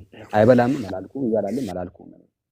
ኦኬ ኢየሱስ አሁን ጀነት ላይ በርገር ነው እየበላ ያለው አላልኩም። እየበላም አይደለም ደግሞ አላልኩም፣ አልተገለጸም እንጂ እሱ ይዛ እየበላ ነው አላልኩም። ነገር ግን አምላክ ፍጥረታቱ ወደ ራሱ ሲወስዳቸውም ሆነ በገነቱ ሲያስቀምጣቸው የፈለገ ባህሪ ይሰጣቸዋል። ለምሳሌ አሁን መብላትና መጠጣት እኔና አንተ ላይ ግዴታ ሆኖ አምላክ ግን ያ ባህሪ እንዳይኖር ያደርጋል። ለምሳሌ የገነት ሰዎች ለዘላለም አለመብላት ይችላሉ፣ ግን ይሞታሉ። አይደለም ሞትን ስለሚያጠፋው። ወደ ኢየሱስ ክርስቶስ ስንመጣ ኢየሱስ ክርስቶስ ይበላል ይጠጣል የሚል ነገር አልተገለጸም። አይበላምም አይጠጣምም ደግሞ ተብሎ አልተገለጸም። እየበላ ነው። ምንድን ነው የሚበላው? ቁርስ ነው የሚበላው? ምሳ? እንደዚህ አልተገለጸም። ስለዚህ ካልተገለጸ ይሄን ይበላል ይሄን አይበላም፣ ሲጀመር ከናካቴ አይበላም፣ ሲጀመር ከናካቴ ይበላል የሚል ነገር ውስጥ አንገባም። ምክንያቱም የተገለጸ ነገር ስላሌለ ነው እያልን ያለ ነው እንጂ አይበላም ይበላል ብዬ እንደዚህ አልደመደምኩልህም።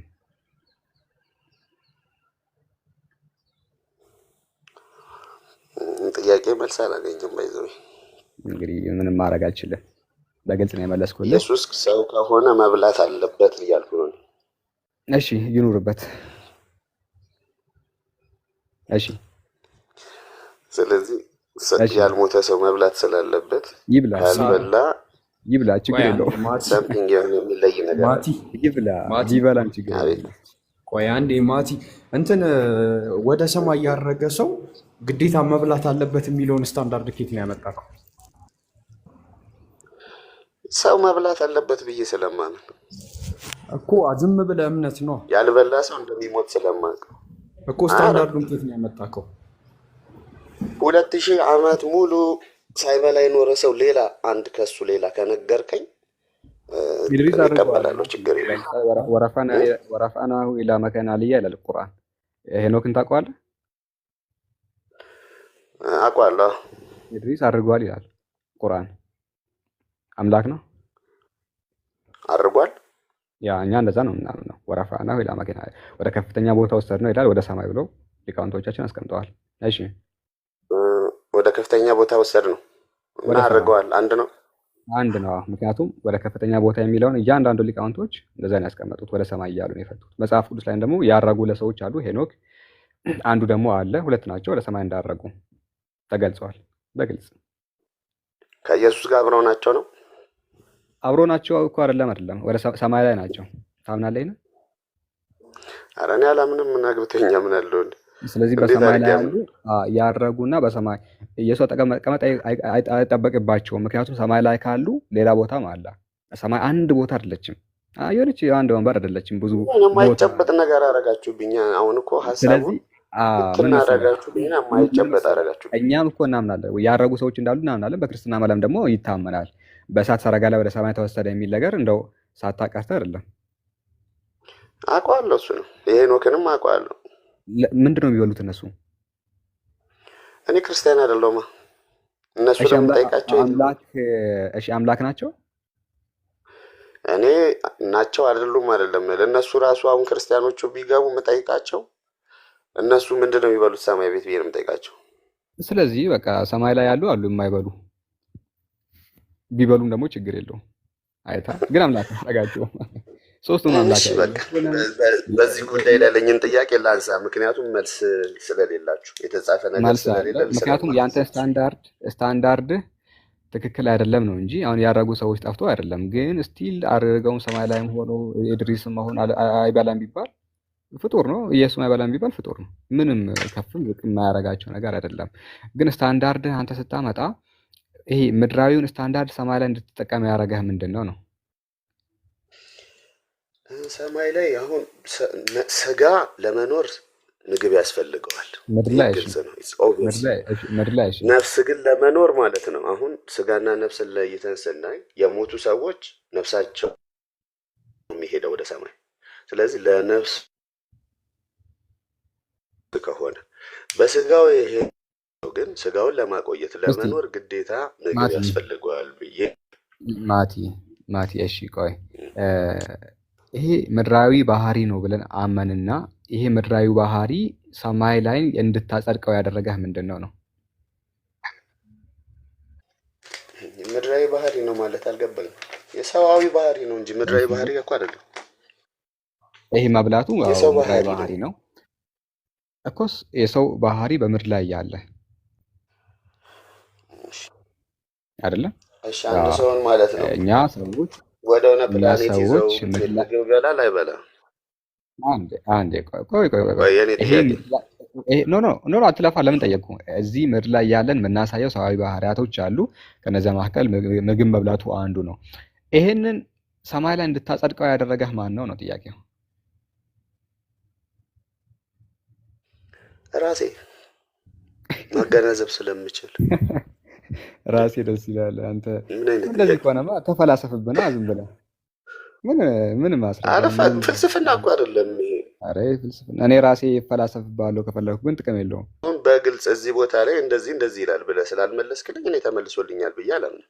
ምክንያቱም መጽሐፍ አላችሁ፣ በመጽሐፍ የምታምኑ ሰዎች ናችሁ። በተፈላሰፍክ ቁጥርማ ከባድ ነው። በመጽሐፋችሁ ነው ማስረዳት። ሰው ግንባሩ ላይ ለምን አይን የለውም ብትል አሁን እኔ ምንድነው እንትኑ ላይ ይሄ በግንባሩ ለማቅለል አሁን አሪፍ ነገር መጠቀም ነው ሳይሆን እንደዛ ብትልም የራሴ ስላልክ ሰው በግንባሩ ለምንድን ነው ይህንን ለራሳችሁ ለአእምሯችሁ ጥያቄውን ስማ ሰው በመቀመጫው ለምንድን ነው የማያየው ብትለኝ ይሄ የራስህ ፍልስፍና ነው። አንተ ፍልስፍና ባመጣ ቁጥር እኔ መመለስ አይጠበቅብኝም። አይ አሪፍ ነው። ምርጥ መልስ ነው የመለስክልኝ። ቴንክ ግዴታ አይደለም ምስጋናም አያስፈልግም። ወደ ሌላው ጥያቄ አምላክ አለ ብለህ ታምናለህ አንተ? አዎ አምላክ አለ? አዎ። ማን ነገረ? ይሄንንም ራሴ ውስጥ ነገረኝ።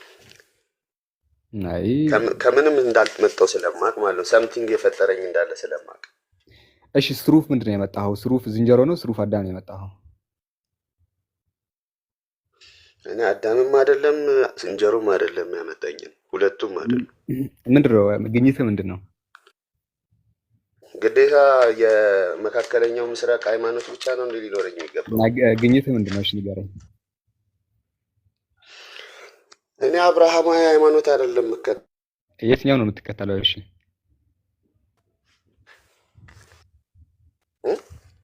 የትኛው ነው የምትከተለው? ዋቄ ፈና ነኝ። አይ ስለዚህ እየቀለድክ ነው። እስቲ ንገረኝ ስለ ዋቄ ፈና። ኧረ አይደለም የምሬን ነው። እስቲ ንገረኝ ማን ነው? አልነግርህም።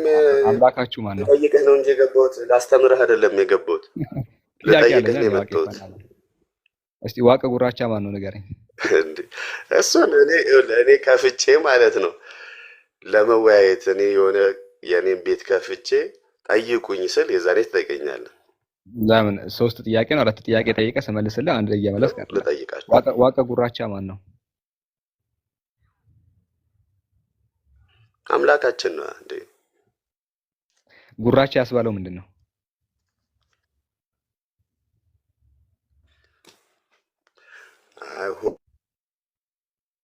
ሞክር። እኔ ጥያቄ እናንተ ጋር ነው። ጉራቻ ያስባለው ዋቀ ጉራቻ ማን ነው? ስለ አምላኬ ነው አልከኝ። ልክፈትና ንገረኝ። አይ እመልሳለሁ እኮ ዋቀ ጉራቻ። ስለዚህ ጉራቻ ያስባለው ምንድን ነው?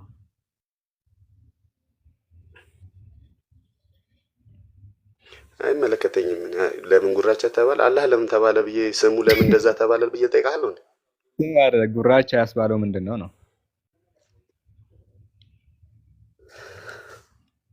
መልኩ ጥቁር።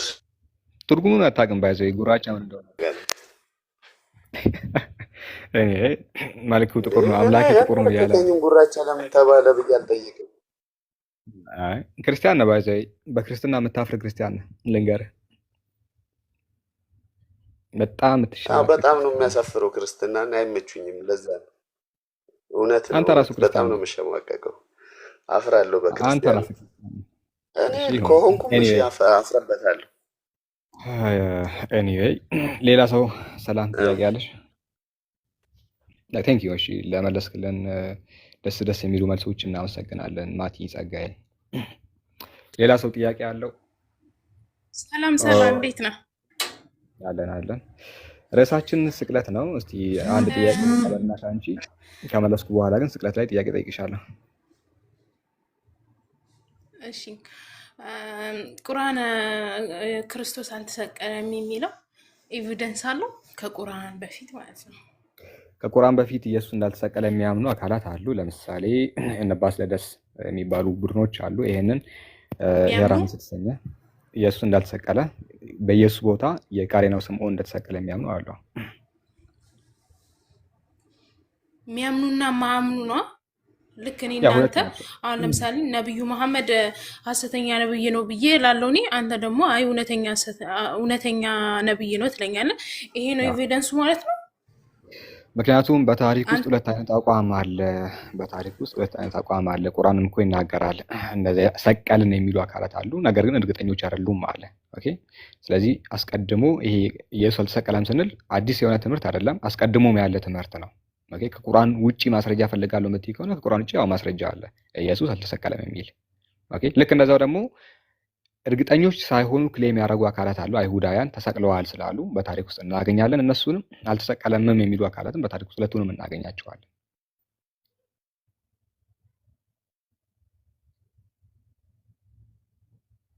ያ እየነገርከኝ ያለው ጥርጥር አለ በሁለቱም ነው። ምንድን ነው በሁለቱም እርግጠኞች ሰቀልን ያሉ ሰዎች የራስን ሰቀልን ነው ቁርአን ላይ ነው ምዕራፍ 4 እኮ የራስን ምልከታ ነው የራሱን ምልከታ ነው ማለት ነው ቁርአን ያስቀመጠው። ሰህ እርግጠኝነትን ያስቀመጠው ሁለት ቡድኖች አሉ። የመጀመሪያዎቹ ሰቅለነዋል ያሉት ናቸው፣ ግን እርግጠኞች ሳይሆኑ ክሌም አድርገዋል። አይሁዶች ናቸው። ኢየሱስን ማጥፋት የሚፈልጉ አካላት ናቸው። ኦኬ።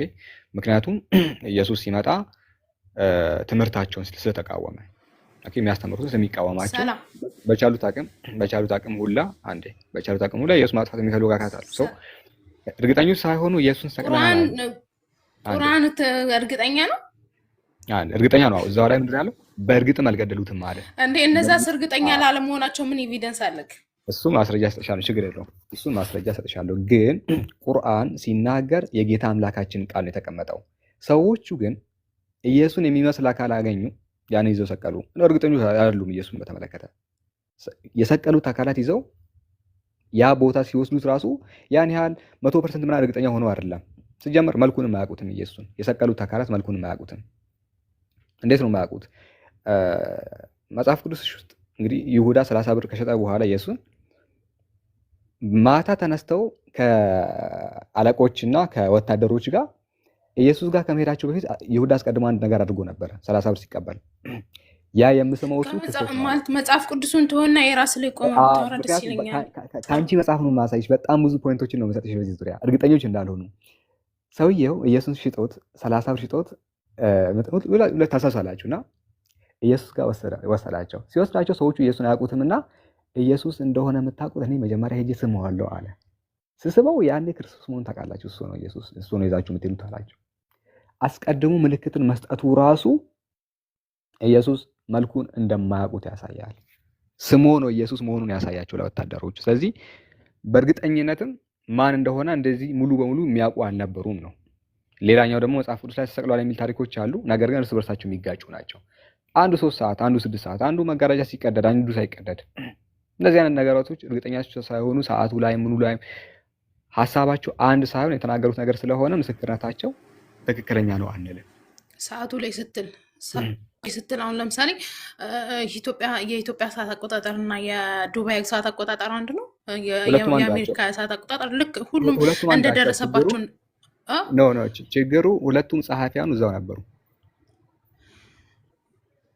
ሁሉም ወንጌል እንደደረሰው ነው ማዳመጥ የሚችለው።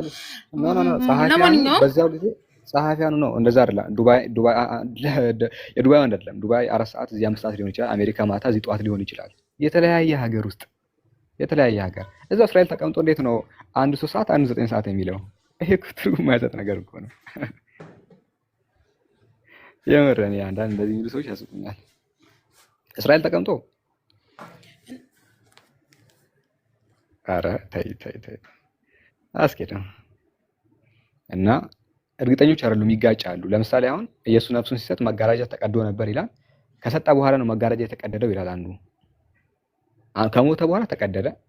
ታውቂዋለሽ፣ መሬት ተንቀጠቀጠ ምናምን ታሪኮች የምታውቂያቸው ከሆነ አንዱ ነፍሱ ከወጣች በኋላ መጋረጃ ተቀደደ ይላል፣ አንዱ ተቀዶ ከዛ ነፍሱ ወጣች ይላል። እና አያስኬዱም፣ እርግጠኞች አይደሉም። ስለዚህ ምስክርነታቸውን እንዲህ አሜን ብለን የምንቀበልበት ደረጃ ላይ አይደል። ፍርድ ቤት ስትሄጂ ለምሳሌ የሆነ ሰው ምስክር ይፈልጋል። ብቻ ዳኛው የሚጠይቃቸው ነገራቶች አሉ። ሁለት ሰዎች ደግሞ ምስክር ሊሆኑ መጡ። አቶ አበበ ጭንቅላቱን ተመቶ ይወድቃል። ከዛ ይከስና ምስክርነት ይዞ ይቀርባል። ሁለት ምስክር አለው ጭንቅላቱን ተመቶ እንደወደቀ። እገሌ የሚባል ሰውዬ ጭንቅላቴን መቶኛል፣ ከፈለጋችሁ ምስክርነት ተመልከቱ ብሎ ሁለቱን ያቀርባል። ሊመሰክሩለት መጡ ሁለቱ። ኤ የሚባል መስካሪ በቦክስ ነው ጭንቅላቱን መቶ ያስወደቀው ብሎ ይናገራል። ቢ የሚባለው መስካሪ ደግሞ በዱላ ነው ጭንቅላቱን መቶ ያስወደቀው ቢል፣ ሁለቱም እኮ እየመሰከሩለት እኮ ነው። ግን ዳኛው አይሰማቸውም። በምንድን ነው ግንባሩን የመታው? በቦክስ ነው መቶ ያስወደቀው። ሁለታቸውም መታ በማለታቸው ብቻ እኮ አይደለም መምታቱ ላይ ግን በምንድን ነው የመታው? ራሱ በመጥረቢያ ነው። የሚሳሳቱ ከሆነና አንድ ነገር የማይናገሩ ከሆነ ለምስክር ስለመጡ ብቻ ተቀባይነት የላቸውም። እንመሰክራለን ስላሉ ብቻ ምስክር ሊሆኑ አይችሉም። ኦኬ። ስለዚህ ምስክርነታቸው እንደ ገለልተኛ ሃይማኖቶቹን እንደ ገለልተኛ ስታያቸው ሁለቱም በጥርጣሬዎች ውስጥ ናቸው ብለን ብንወስዳቸው አይደለም። ቁርአን ደግሞ ምንድን ነው ያለው መሰለሽ? እንዴት ነው አይደለም እንዴ? የራስን እውነት ለማድረግ አረተው ማሰለው ምን መሰለሽ? ለየት ያደረገው ቁርአን ሁለቱንም ባናምንባቸውስ? እናምንባቸዋለን። አንዱ ምናምንበት ምክንያት ነግሬሻለሁ። ሰዎቹ እርግጠኞች አልነበሩም እና የተለያየ ነገርን ጻፉ። እኔ የምር አንድ ስልክ እኮ አሁንም እኮ እያልኩ ያለሁት ማለት ነው። ሰላም መጽሐፍ ቅዱስም እንደዛ እያለ ነው፣ ቁርአንም እንደዛ እያለ ነው። ሁለቱም በጥርጣሬዎች ውስጥ ናቸው እያለ ነው አይደሉም? ቁርአን ሲጀመር የሰው አይደለም፣ ሰው አይደለም የጻፈው። ስለዚህ የሰው ቃል አይደለም። ስለዚህ እና ምንድን ነው የጻፈው? ቆይ ቁርአን ማን የጻፈው? ቁርአን ያላህ ቃል ነው። ኦኬ። እና ማን የጻፈው? ሮት ከማድረግ አንጻር አይደለም። ባለቤትነቱን በዛ አስተካኪ። እሺ ላሳይሽ። ቆይ ከባለቤትነት አንጻር ነው። ሰዎች የታሪክ ጸሐፊያን አይደሉም። እሺ ቆይ አንድ ነገር ልክፈትና ኧረ ተረጋግቻለሁ። ተው እናንተ ኮሜንት ዳ ላሳይሽ። ቆይ ለምን ኮምፕሊትሊ እንትን እንደማንል ላሳይሽ። እኔ ይሄን ታሪክ ይዤ ብሞት ስቅለት ሊያሳምነኝ አይችልም። ይሄንን እያየው ማለት ነው። መስካሪዎቹ በተለይ ጸሐፊያኑ ምስክር ሆኖ በፍጹም አይቀበልም። እኔ መጽሐፍ ቅዱሴን እያየውን ያንተን ተረት አልቀበልማ። ያንተን የቁርአን ተረት አልቀበልም። እኔ መጽሐፍ ቅዱሴን እያየው እኔ ስድብ ውስጥ አልገባውም እኮ እንዴ። ተረት ለምንድን ነው የምትይው? እኔ መጽሐፍ ቅዱስን ተረት አላልኩትም። ምክንያቱም አንቺ ስለምታምኝበት አከብረዋለሁ። ቢያንስ ተረት ብዬ አልጠራውም። ሰላም ታይ፣ እንደዚህ አትበይ፣ ጥሩ አይደለም። ኦኬ፣ ወደ ስድብ አልገባንም እኮ ገና በስርዓት እያወራን ነው። ስለዚህ ለዚህ ነገር አትናገሪ። መስደቡ ጥሩ አይደለም። ብዙ ሰው የሚከተለው መጽሐፍ ነው። ሰደበች ብለህ እንትን አትበለኝ ስልሽ መጽሐፍ ቅዱስን መስደብ ይችላል። ልክ አንቺ እንዳረግሽው ግን ታች ላሉት ማለት ነው። እንደዛ አይደለም። አሁን በስርዓት እያወራን ነው። ተረት ምናምን መባባሉ አስፈላጊ ነው ብዬ አላምንም። እሺ በጣም እኔ ስቅለትን እንዳላምን ከሚያደርገኝ ነገር ውስጥ የመጀመሪያው ይሄ ነው።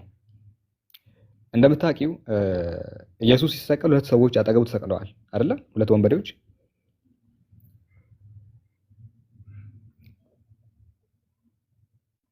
አይደለ? ማይክ አንሺና እናውራ። ጎንና ጎን ላይ ቀጥል። እሱ ንገረኛ። መጀመሪያ መሀል ላይ ሰቀሉት፣ ዳር ዳር ደግሞ ሁለት አድርገው ሰቀሉት። እውነት ነው። እሺ ሉቃስ ወንጌል ምዕራፍ 23 ከሰቀሉት ከክፉ አድራጊዎቹ አንዱ አንተስ ክርስቶስ አይደለህምን? ራስንም እኛንም አድን ብሎ ሰደበው ይላል።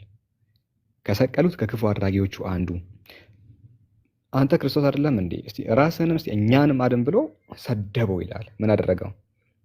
ሰደበው። ሁለተኛው ግን መልሶ ይሄኛው ማለት ነው አንተ እንደዚህ ባለ ፍርድ ሳለ እግዚአብሔርን ከቶ አትፈራውምን? ስላደረግነው ነገር የሚገባን እንቀበላለን። በእኛ እውነተኛ ፍርድ ነው። ይህ ግን ምንም ክፋት አላደረገም ብሎ ገሰጸው። ይሄኛው ማለት ነው እኛ ይገባናል፣ እሱ ግን አይገባውም፣ እሱ እኮ ንጹህ ነው አለው። ገሰጸው ይላል ይሄኛውን ተሳዳቢውን ሰውዬ። ኢየሱስም እውነት እልሃለሁ ዛሬ ከኔ ጋር በገነት ትሆናለህ አለው። ይሄኛውን ማለት ነው ያ የማይሳደበውን እውነት እልሃለሁ ዛሬ በገነት ከኔ ጋር ትሆናለህ አለው። ይሄኛው ተሳዳቢ ነው። ልክ ነኝ? ሰላም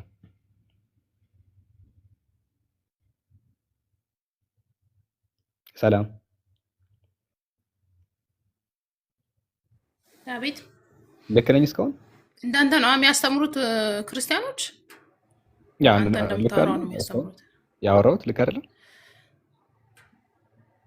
ያው እኛ ዝም ብለን እንትና መጽሐፍ ቅዱስን አይደለም አንተ ሙስሊሙ እኔ ክርስቲያኗ እንኳን እንደፈለኩኝ ማንበብ እንትን መተርጎም ነው እየተረጎምኩ አይደለም። በፍጹም አልተረጎምም። እኔ ሲሰቀል 3 ሆኖ ተሰቀለ። ልክ ነው። ማለትም አጠገቡ ወንበዴዎች ነበሩ። አንዱ ሰውዬ ሰደበው ክርስቶስን። እስቲ አንተ ራስህን እስቲ የኛን ማድን ክርስቶስ አይደለም እንዴ አለው። ይሄው እዚህ ጋር ከሰቀሉት ክፉ አድራጊዎቹ አንዱ አንተ ክርስቶስ አይደለህም ምን ራስህንም እኛንም አድን ብሎ ሰደበው ክርስቶስን። ሁለተኛው ግን መልሶ ይሄኛው እንዲህ አለ፣ እንደዚህ ባለ ፍርድ ሳለ እግዚአብሔርን ከቶ አትፈራም? አንተ እግዚአብሔርን አትፈራም እንዴ አለው። ከዛ ገሰጸው። ኢየሱስ ደግሞ ይሄኛውን ሰውዬ ዛሬ ስድብ ነው እያልከኝ ነው? የመጀመሪያው ሰድቦታል፣ ሁለተኛው ግን አልሰደበውም። ስድብ ነው አድነኝ ማለት አድነኝ እንደዛ ነው እያልኩሽ ያለሁት። ምን መሰለሽ ሰደበው፣ ስድብ ይሄ በግልጽ እኮ ሰደበው ተብሎ ተጽፏል። አይታይሽም? ሰድቦታል። ስለዚህ አንዱ ደግሞ ገሰጸው ይላል። እዚህ ጋር የሚታይሽ ከሆነ ቃሉ አንዱ ሰደበው፣ ይሄው የሚታይሽ ከሆነ ሰደበው። ከዛስ አንዱ ደግሞ ገሰጸው። ይሄው አንዱ ሰደበው ክርስቶስን፣ ሌላኛው ደግሞ ያንን ገሰጸው። ልክ ነኝ? ሰላም። እሺ ልክ ነኝ አይደለ? አንዱ ተሳዳቢ ነው፣ አንዱ ደግሞ እንዴት ክርስቶስ ትሳደባለህ ብሎ ከዛ እንደውም ክርስቶስ አንዱ እንደውም ዛሬ አንተ ከኔ ጋር በገነት ትሆናለህ አለው አለ። ታሪኩ ልክ ነኝ አይደለ? ኦኬ። ይሄን የነገረን ሉቃስ ነው። ወደ ማቴዎስ ስንሄድ ግን ምን ይላል? እርሱ በእግዚአብሔር ታምኗል፣ የእግዚአብሔር ልጅ ነኝ ብለዋል። ስለዚህ እግዚአብሔር የሚወደው ከሆነ እስቲ አሁን ያድነው። እንዲሁም ከእርሱ ጋር የተሰቀሉት ወንበዴዎች ይሰድቡት ነበር ይላል። ከእርሱ ጋር የተሰቀሉት ወንበዴዎች ይሰድቡት ነበረ። ሁለቱም እዚህ ጋር እኮ አንዱ ተከላካይ ነበረ እንጂ ሰዳቢ አልነበረም። ይሄኛው ሲሳደብ እረፍ ነበር የሚለው፣ ይሄኛው አረ እረፍ አትስደበው ነበር የሚለው፣ እረፍ አትስደበው። እዚህ ጋር ደግሞ ሁለቱም ተሳዳቢ ናቸው ይላል። እንዴት ነው ማምነው? ይሄንን እርግጠኞች አይደሉም ሰዎቹ ራሱ።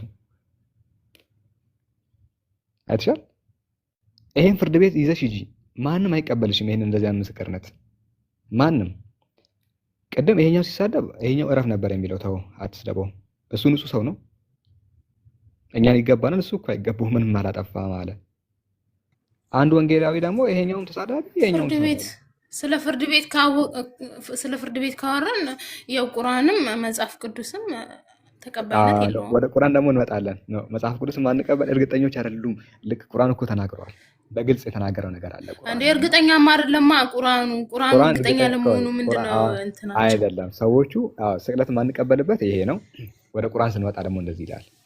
በቃ እቺ ላሳይሽና ከዛ ጨርሳለሁ። በጣም ደስ የሚል ቃል አለ። 157 እንዴ መጽሐፍ ቅዱስም እኮ ማስረጃ አለው።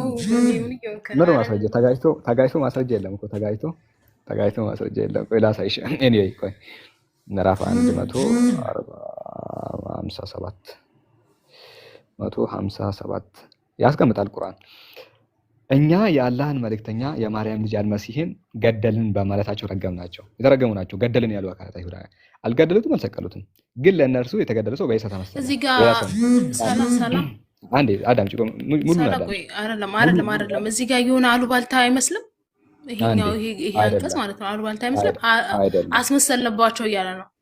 አስመሰልንባቸው አይደለም። ታይ ተመሰለባቸው ነው እንጂ አስመሰልንባቸው አይደለም። ይሄው አማርኛ እንችላለን። ለእነርሱ ተመሰለ ነው እንጂ ለእነሱ አስመሰልን አይደለም። ይለያያል እኮ ተመሰለባቸው የሆነ ስለ ሰው እያወራች ስለሆነ የሆነ አሉባልታ እያወራ ነው ማለት። ተመሰለባቸው ማለት ኢየሱስን የመሰላቸው አካል ሌላ አካልን ሰቀሉ ነው። ኢየሱስ ያልሆነ ግን ኢየሱስን የመሰላቸው አካልን ሰቀሉ። ስለ ሌላ ሰው እያወራ ነው፣ እያማ ነው ማለት ነው። እዚህ ጋር እያማ አይደለም፣ ሪያሊቲ እየነገረሽ ነው። ሪያሊቲውን እየነገረሽ ነው። ኢየሱስን ሳይሆን ሌላ ኢየሱስን ሌላ እንግዲህ ኢየሱስ ብሎ ያሰቡትን አካል ሰቀሉ ነው። ከዚያ በኋላ እነዚያም በእርሱ ነገር የተለያዩት ከእርሱ መገደል በመጠራጠር ውስጥ ናቸው አለ። አሁን እዚህ ጋር ነው ዋና ፖይንቱ። እነዚያም በእርሱ ነገር የተለያዩት ከእርሱ መገደል በመጠራጠር ውስጥ ናቸው። በመጠራጠር ውስጥ ናቸው ይላል። እርግጠኞች አይደሉም፣ እየተጠራጠሩ ነው ሰዎቹ። ከዛ በኋላስ ጥርጣሬን ከመከተል በስተቀር በእርሱ ነገር ምንም እውቀት የላቸውም። ጥርጣሬ ከመከተል በስተቀር ኢየሱስ ይሁን እንደ ሰውዬ ነው፣ እሱማ አይመስለኝም ምናምን። ከዛ በኋላስ በእርግጥም አልገደሉትም። በእርግጥ ማለት ከጥርጣሬ የጸዳ ገለጻ ነው። አልገደሉትም እያለ ነው። አልገደሉትም። ስለ ሰዎች እያወራ ነው። እዚህ ጋር ስለ ሰዎቹ እያወራ ነው። መቼም ኤሊየን አይደለም ኢየሱስን ሊገድል የሚችለው፣ ኤሊየኖች አይደሉም፣ ሰዎች ነው። ስለዚህ ሰዎቹ ይሄ አንቀጽን ያሉባልታ ነው የሚመስለኝ። ለአንቺ ሊሆን ይችላል፣ ምክንያቱም ላለመቀበል ስለመጣሽ። በእርግጠኝነት ግን ኢየሱስ ክርስቶስ አልተገደለም፣ አልተሰቀለም። ትርጉምም የለውም የኢየሱስ ክርስቶስ መሰቀል እና ይሄ ነው እውነቱ፣ ይሄ ነው አምላክ የነገረሽ፣ ይሄንን ተቀበይ በቃ እንጂ እርግጠኞች ሳይሆኑ የጻፉትን መጨረሻው ሲኦል ነው። ልንገርሽ ሰላም፣ ወላሂ ነው የምልሽ።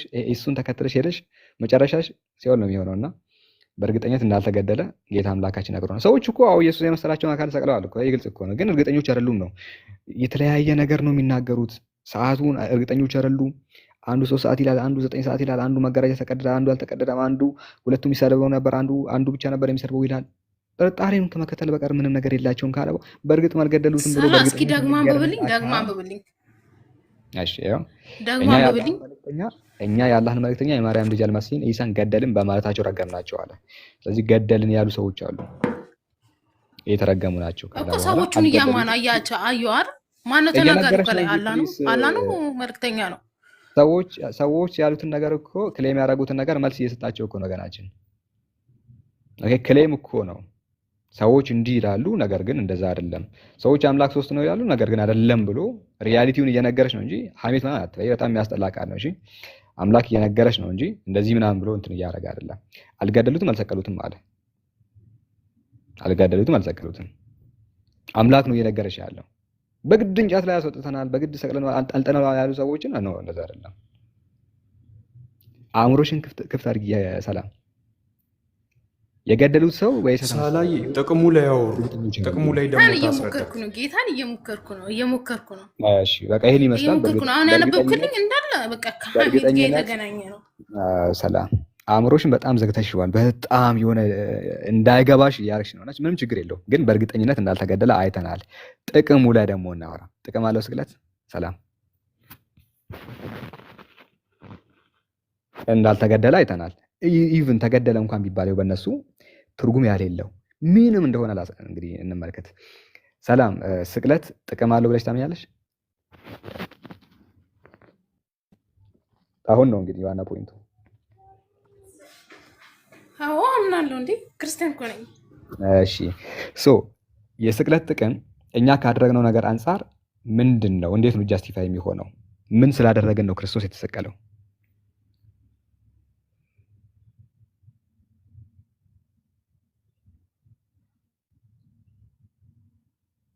ስለ አምላክ እንዳወራ ነው። ምን ስላደረገ? አሁን ክርስቶስ የተሰቀለው ለሆነ ጥቅም ነው። የሆነ ጥቅም ታደርጉኛላችሁ። እዚህ እኮ ችግራችሁ ሚዩት ታደርጋላችሁ። ሰው ሲያወራ በመረጃ ሲያወራ ችግር የለውም። ስለ ስቅለት ስለሆነ የምናወራው ማንም ሚዩት አያደርግሽም። የሰው ልጅ ካደረገው ነገር አንጻር የስቅለት ጥቅሙ ምንድን ነው ጥያቄውና፣ እስቲ እሱን አስረጅ።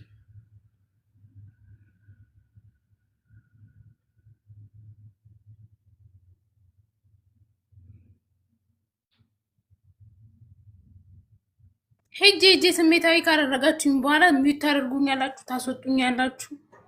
ልጀምር። ወይ ሳላ ጌታን አይደለም እግዚአብሔርን እሳደው አይደለም። ግን ሰላም ምን መሰለሽማ ተረጋጊና ሀሳብ ላይ አተኩረሽ አውሪ። አትሳደቢ። ትርፍ ነገርም አያስፈልኝ። አሁን ትርፍ ነገር አልተናገርንሽም፣ እየተናገርሽም ግን በቃ እንዲህ ካላደረግሽ ማንም ሰው አይናገርሽም። ሚዩት የሚያደርጉሽ ከሆነ ሚዩት እያደረጉኝ ነው። እሺ በቃ ይቅርታ ካስቀየምኳችሁ ከታችም ከላይም ያላችሁ ጌታን ይቅርታ። ችግር የለውም። እንደገና ደግሞ ኮመንት ላይ እሷን የምትናገሩ ሰዎች ሞዴሬተሮች ሚዩት አድርጉ። ትርፍ ነገር የሚናገር ሰው ማለት ነው። እና ቀጥሉ። በቃ ተረጋግተሽ ኩል ሆነሽ በቃ እንደወጣ ታወሪ። ችግር የለውም። ችግር የለውም። እና ሀሳቡ የሰው ልጆች ካደረጉት ነገር አንጻር ስቅለት ትርጉም አለው ወይ? ምንድን ነው የጠቀመው? ምን ስላደረገ ነው የተሰቀለው የሚል ፖይንት ነው። ስለዚህ እስቲ ይሄ ትርጉም ይሰጣል ብለሽ ወጣች። በጣም ለመሳደብ ዝግጁ ነበረች እና ይቅርታም እየጠየቀች ይመስላል። ኤኒዌይ ተመለሺ፣ ሰላም ተመለሺ እና ከተሳደብኩ ችግር የለውማ ምናምን እንዴ ለስድብ ምን አመጣው ማለት እንደዚህ እያወራን አይቻልም። እንደዚህ በጣም ብዙ ነገር ነበር የታገስኩት። ቅድም ሐሜት ነው ምናምን የአምላክን ቃል ሐሜት ስትል ብዙ ተረግሼ ነበር፣ ግን ይገርማል። ወላሂ በጣም ነው የሚገርመው። እሺ ሌላ ሰው ስቅለት ምንድን ነው የጠቀመው? የምርም ስቅለት ትርጉም ይሰጣል ወይ? ከተደረገው ነገር አንጻር ሲታይ እንዲሁ በነፃ የሚታለፍ ነገር እንጂ ካልተሰቀልኩ የሚያስብል ነገር እና ከተሰቀለ በኋላ የመጡት ፖይንቶች ደግሞ የምርም የሚያረኩ ናቸው ወይ? የምርም ትርጉም ያላቸው ነገራቶች ናቸው ወይ የሚል ነው። እና እስቲ ይህንን መመለስ የሚችል እና ትርጉም አለው ስቅለት በአጠቃላይ ትርጉም አለው የሚል ሰው ካለ እዚህ ውስጥ ገብቶ እንግዲህ መናገር ይችላል። ስድብ አያስፈልግም። ያን ያህል ሰው ማስፈራራት ያሳደባለሁ ምናምን ተብሎ ጥቅምም ስላለው ያን ያህል ብትሳደቡ አትሳደቡ ያን ያህል እኛ ማንም አይቀንስም። ከአላህ ቃል ምንም ዝቅ የሚል ነገር የለም።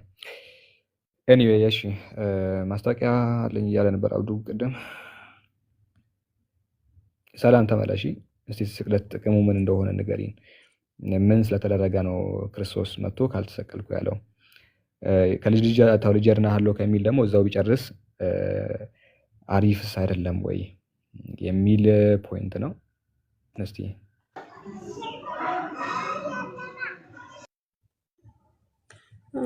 ሰላም አለይኩም። ሳላ ሐዲስ ቁጥር ፈልጌ ነበር። ወአለይኩም ሰላም ረህማ። እሺ እንትን ጅብሪል ሲመጣ ሰሃቦች ያዩበታል አይደል? የአቡበከር ዘገባ ላይ ያለው ሐዲስ ቁጥር ሐዲሱ ጅብሪል ነው። 40 ሁለተኛ ሐዲስ ላይ ይገኛል። በቀላሉ 40 እና ሁለተኛው ሐዲስ ላይ ያ እሱ ነው ሪኮመንድ ማድረግሽ። ሌላ ቦታዎችም አሉ፣ እሱንም ልሰጥሽ ይችላል። ቆይ ሁለተኛው ሐዲስ 40 ታየዋለሽ። እንደ ኤዲሽኑ ሊለያይም ይችላል። ሐዲሱ ጅብሪል ነው። እኔ ጋር በኢላል አዳረቁጥኒ ነው ያለኝ ይሄኛው ሐዲስ ማለት ነው።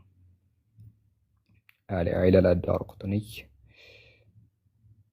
ይሄኛው ኢላል አዳረቁጥኒ እዚህኛው ኪታብ ላይ ገጽ ስንት ላይ 458ኛው ላይ ይገኛል። ቃለ ጃአ ጅብሪል ለነቢ ሰለላሁ ዐለይሂ ወሰለም ፊ ሱረቲ ሻቢን ጅብሪል በሰው አምሳል ወደ ነቢዩ መጣ። ፈቃለ አኽቢርና ሙሐመድ ሆይ ንገረን፣ መል ኢማኑ ኢማን ምንድነው አለ። ቃለ አን ቱእሚን ቢላህ ወመላኢከቲሂ ወኩቱቢሂ ወሩሱሊሂ እያሉ አስተማሩት ይላል።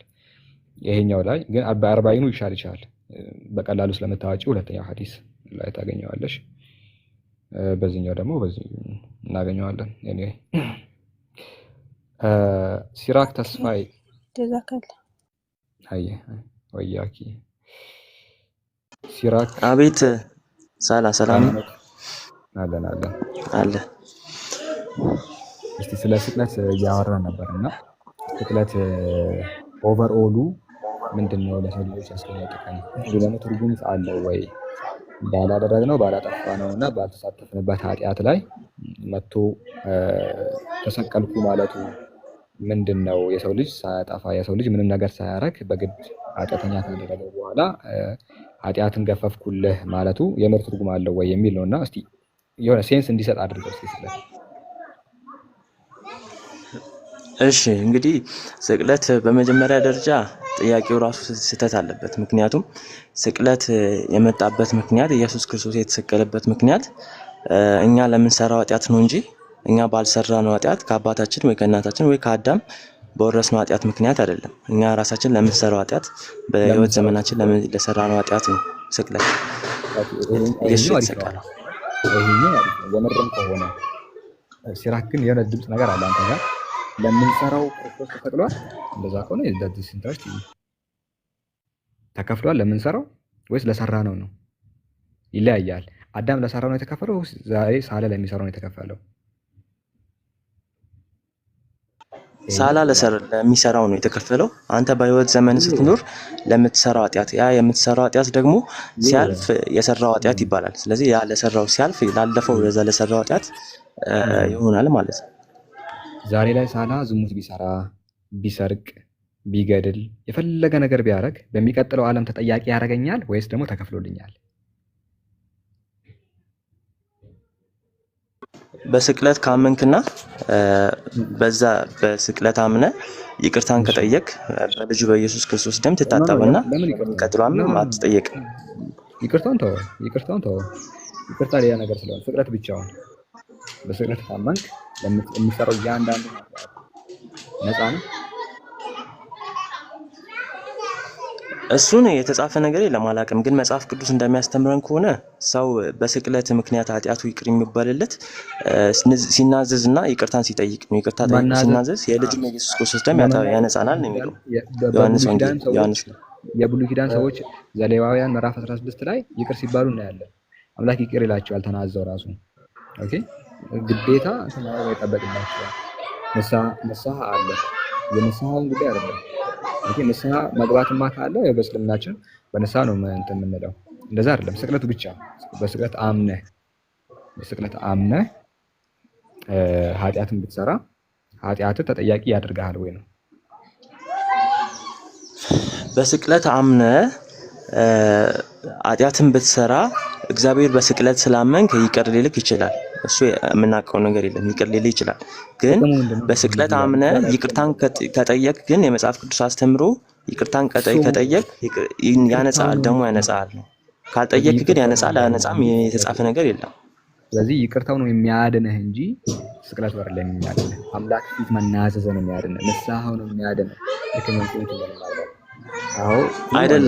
አይደለም። በይቅርታ በኩል ንስሐ መግባት አይጠበቅብም ሲጀመር። ግን በይቅርታ በኩልና በመናዘዝ በኩል ኃጢአተኛ መሆንን ብቻ ማመን ነው የሚጠብቅ። ኃጢአተኛ መሆንን ለማረጋገጥ ደግሞ ትናዘዛለህ። እኔ ኃጢአተኛ ነኝ ብለህ ትናዘዛለህ። ለራስህ ለማመን ነው እንጂ እግዚአብሔር ኃጢአተኛ መሆኑን ሳያቀርቶ አይደለም። ለራስህ ለእምነትህ ኃጢአተኛ ነኝ ብለህ ስትናዘዝ የዛኔ ታምናለህ፣ ኃጢአተኛ መሆኑን ታምናለህ። ከዛ በኋላ ኃጢአተኛ መሆኑን ከተረጋገጠ በኋላ እግዚአብሔር ደግሞ በልጁ ደም ያጥብሃል ማለት ነው። በልጁ ደም ካመንክ አንዴ ንስሐ ኃጢአት ያስተሰርያል። ግልጽ ነው። የብሉይ ኪዳን ሰዎች ያዘዙ ነበር አይደል? ለምሳሌ ኃጢአተኞች እንደሆኑ ነፍሴን በድያለሁ ይሉ ነበር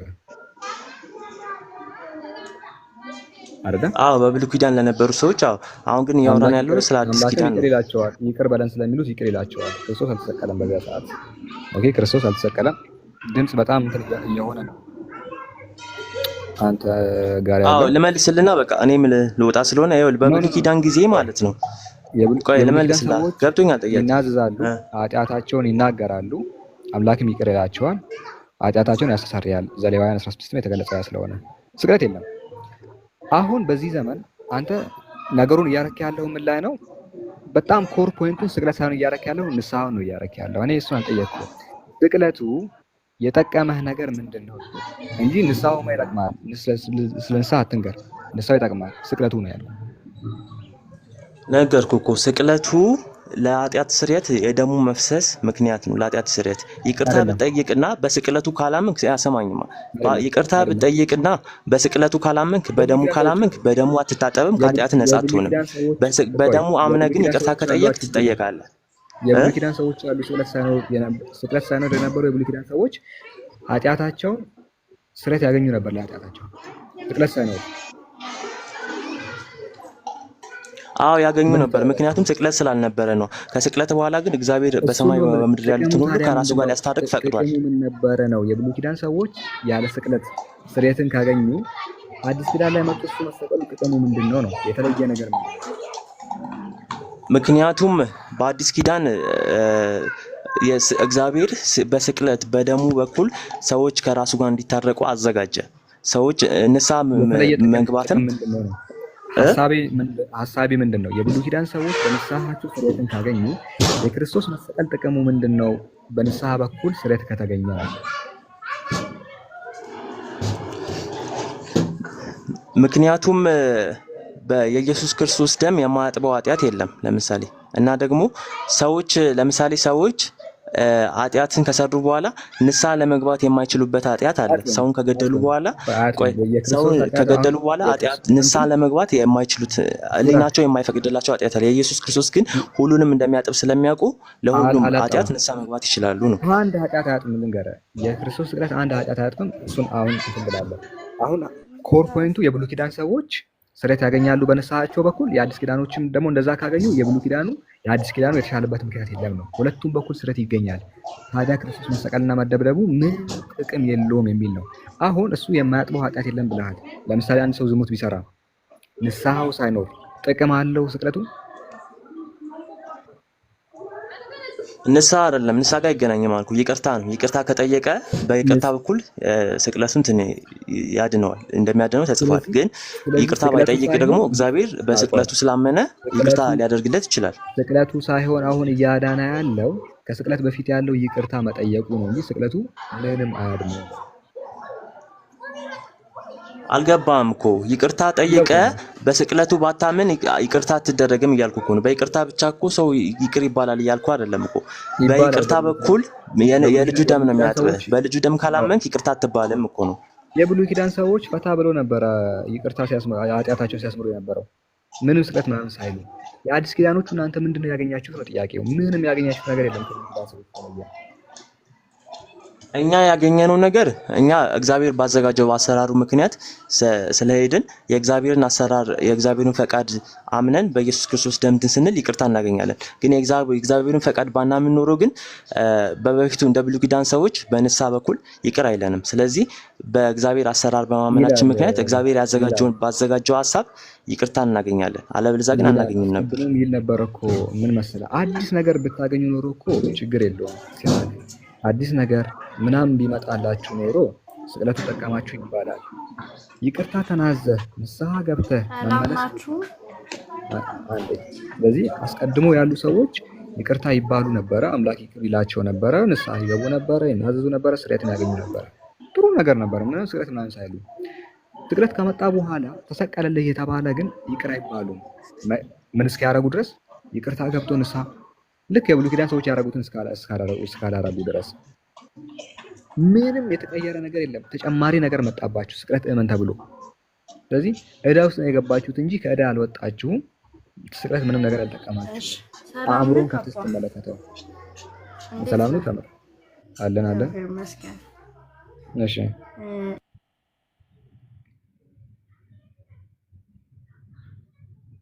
ሀሳብ አለሽ እዚህ ላይ?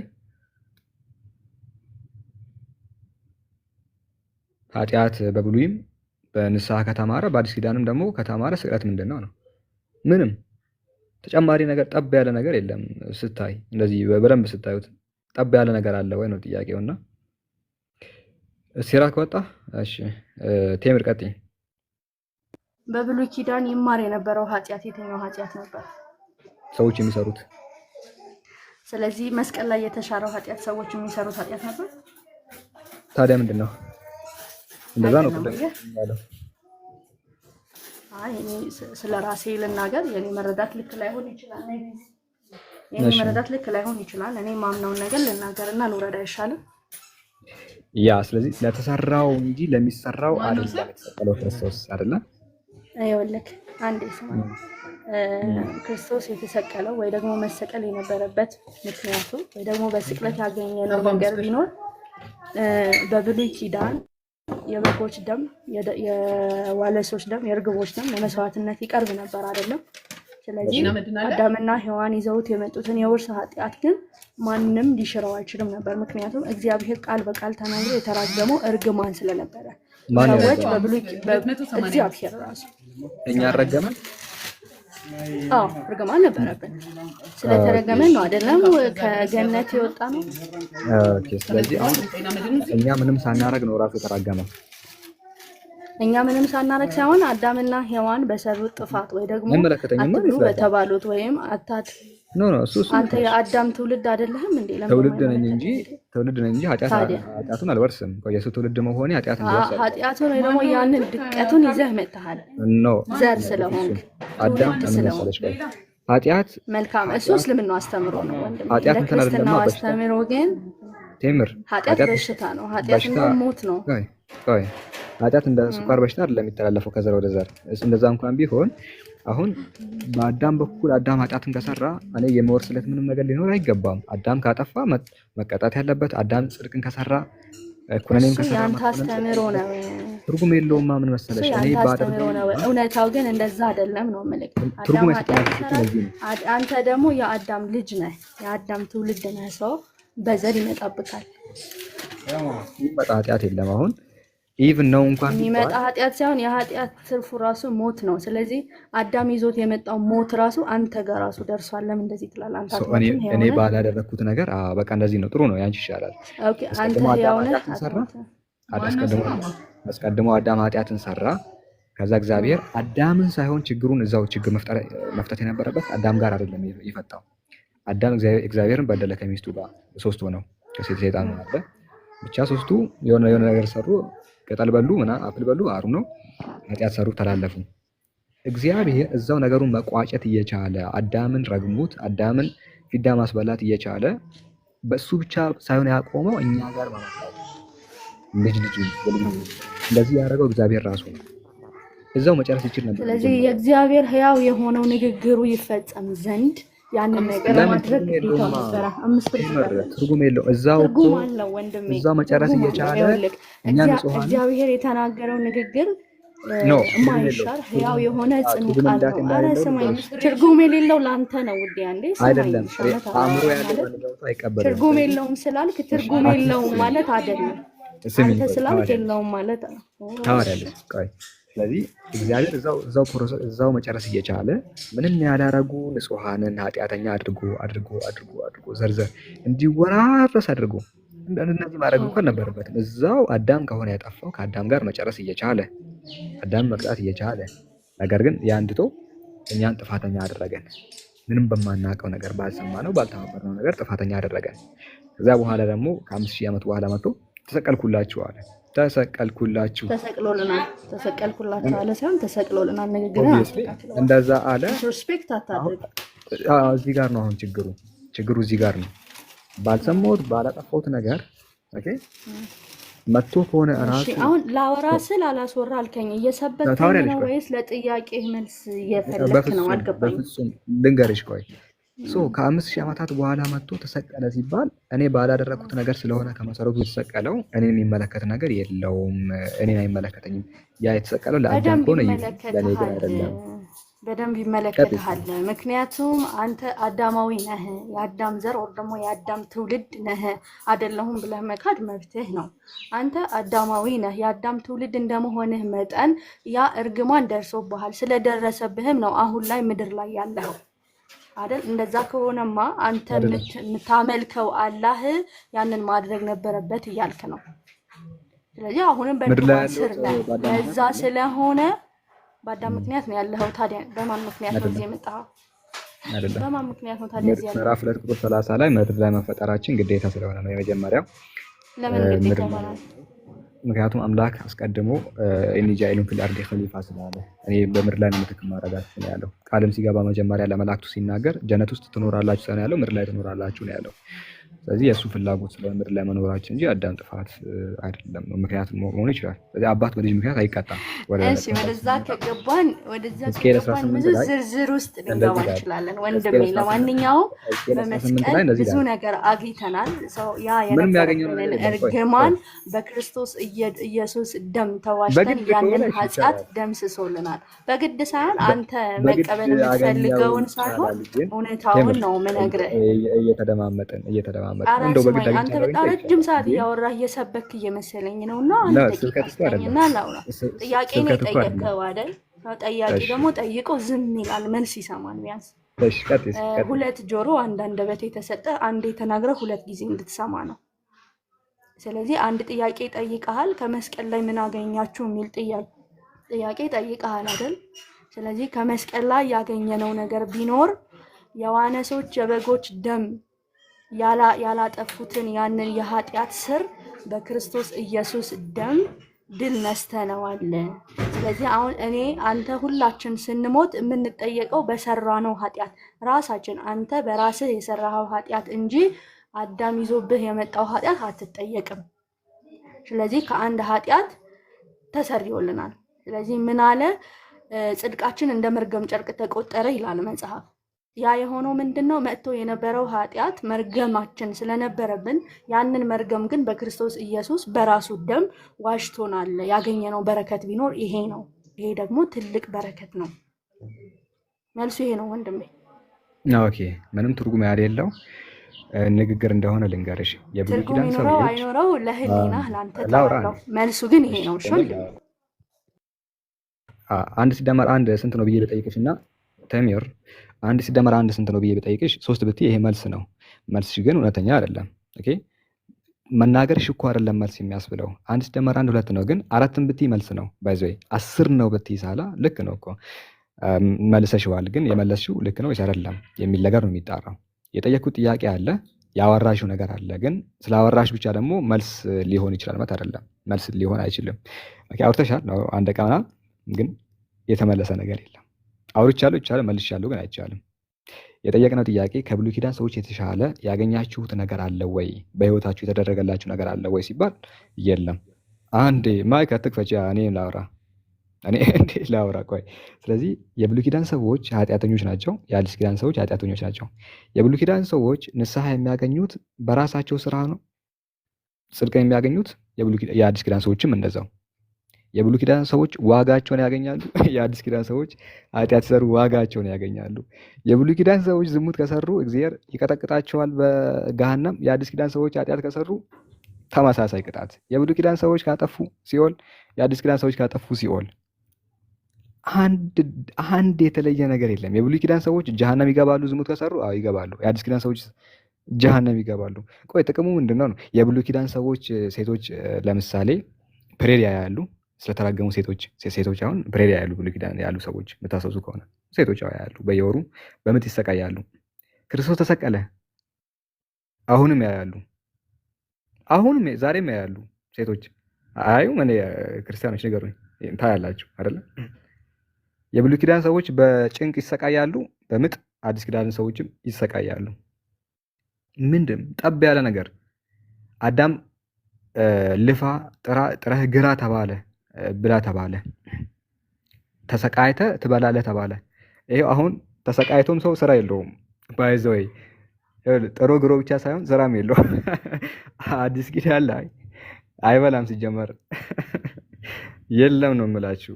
ጥሮ ግሮም ላይበላ ይችላል፣ ጥሮ ግሮም ላይበላ ይችላል። እንደዛው ስራ ጠፍቶ ምንድነው ትርጉም? የተሻለ ነገር ምንድነው ያገኛችሁት? ምንድነው የተሻለ ነገር? ምን አገኘው ነው የምትሉት? እስኪ በስቅለት በኩል አንድ ነገር የለም ነው ያገኛችሁት። አይ ከኃጢአት ዋጅቶናል። ዝሙት ብትሰሪ አትጠየቂም? ትጠየቂያለሽ። የብሉይ ኪዳን ሰዎችም ይጠየቃሉ፣ አንቺም ትጠየቂያለሽ።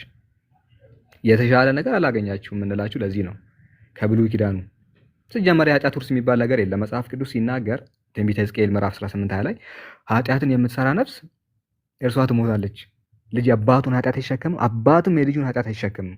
የጽድቁ በጣም ደስ የሚል የጻድቁ ጽድቅ በራሱ ላይ ይሆናል፣ ኃጢአተኛው ኃጢአት በራሱ ላይ ይሆናል። ኃጢአትን የምትሰራ ነፍስ እርሷ ትሞታለች። ልጅ አባቱን ኃጢአት አባትም የልጁን ኃጢአት አይሸከምም ይላል።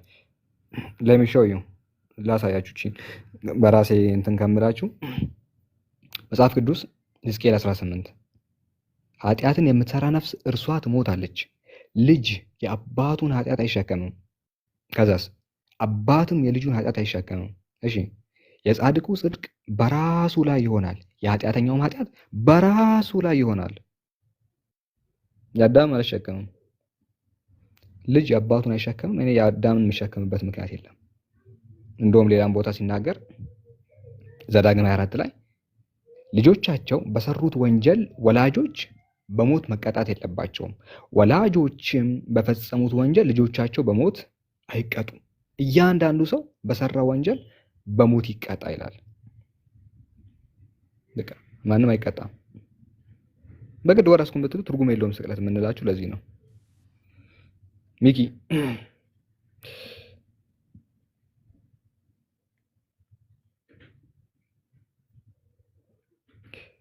ሚኪ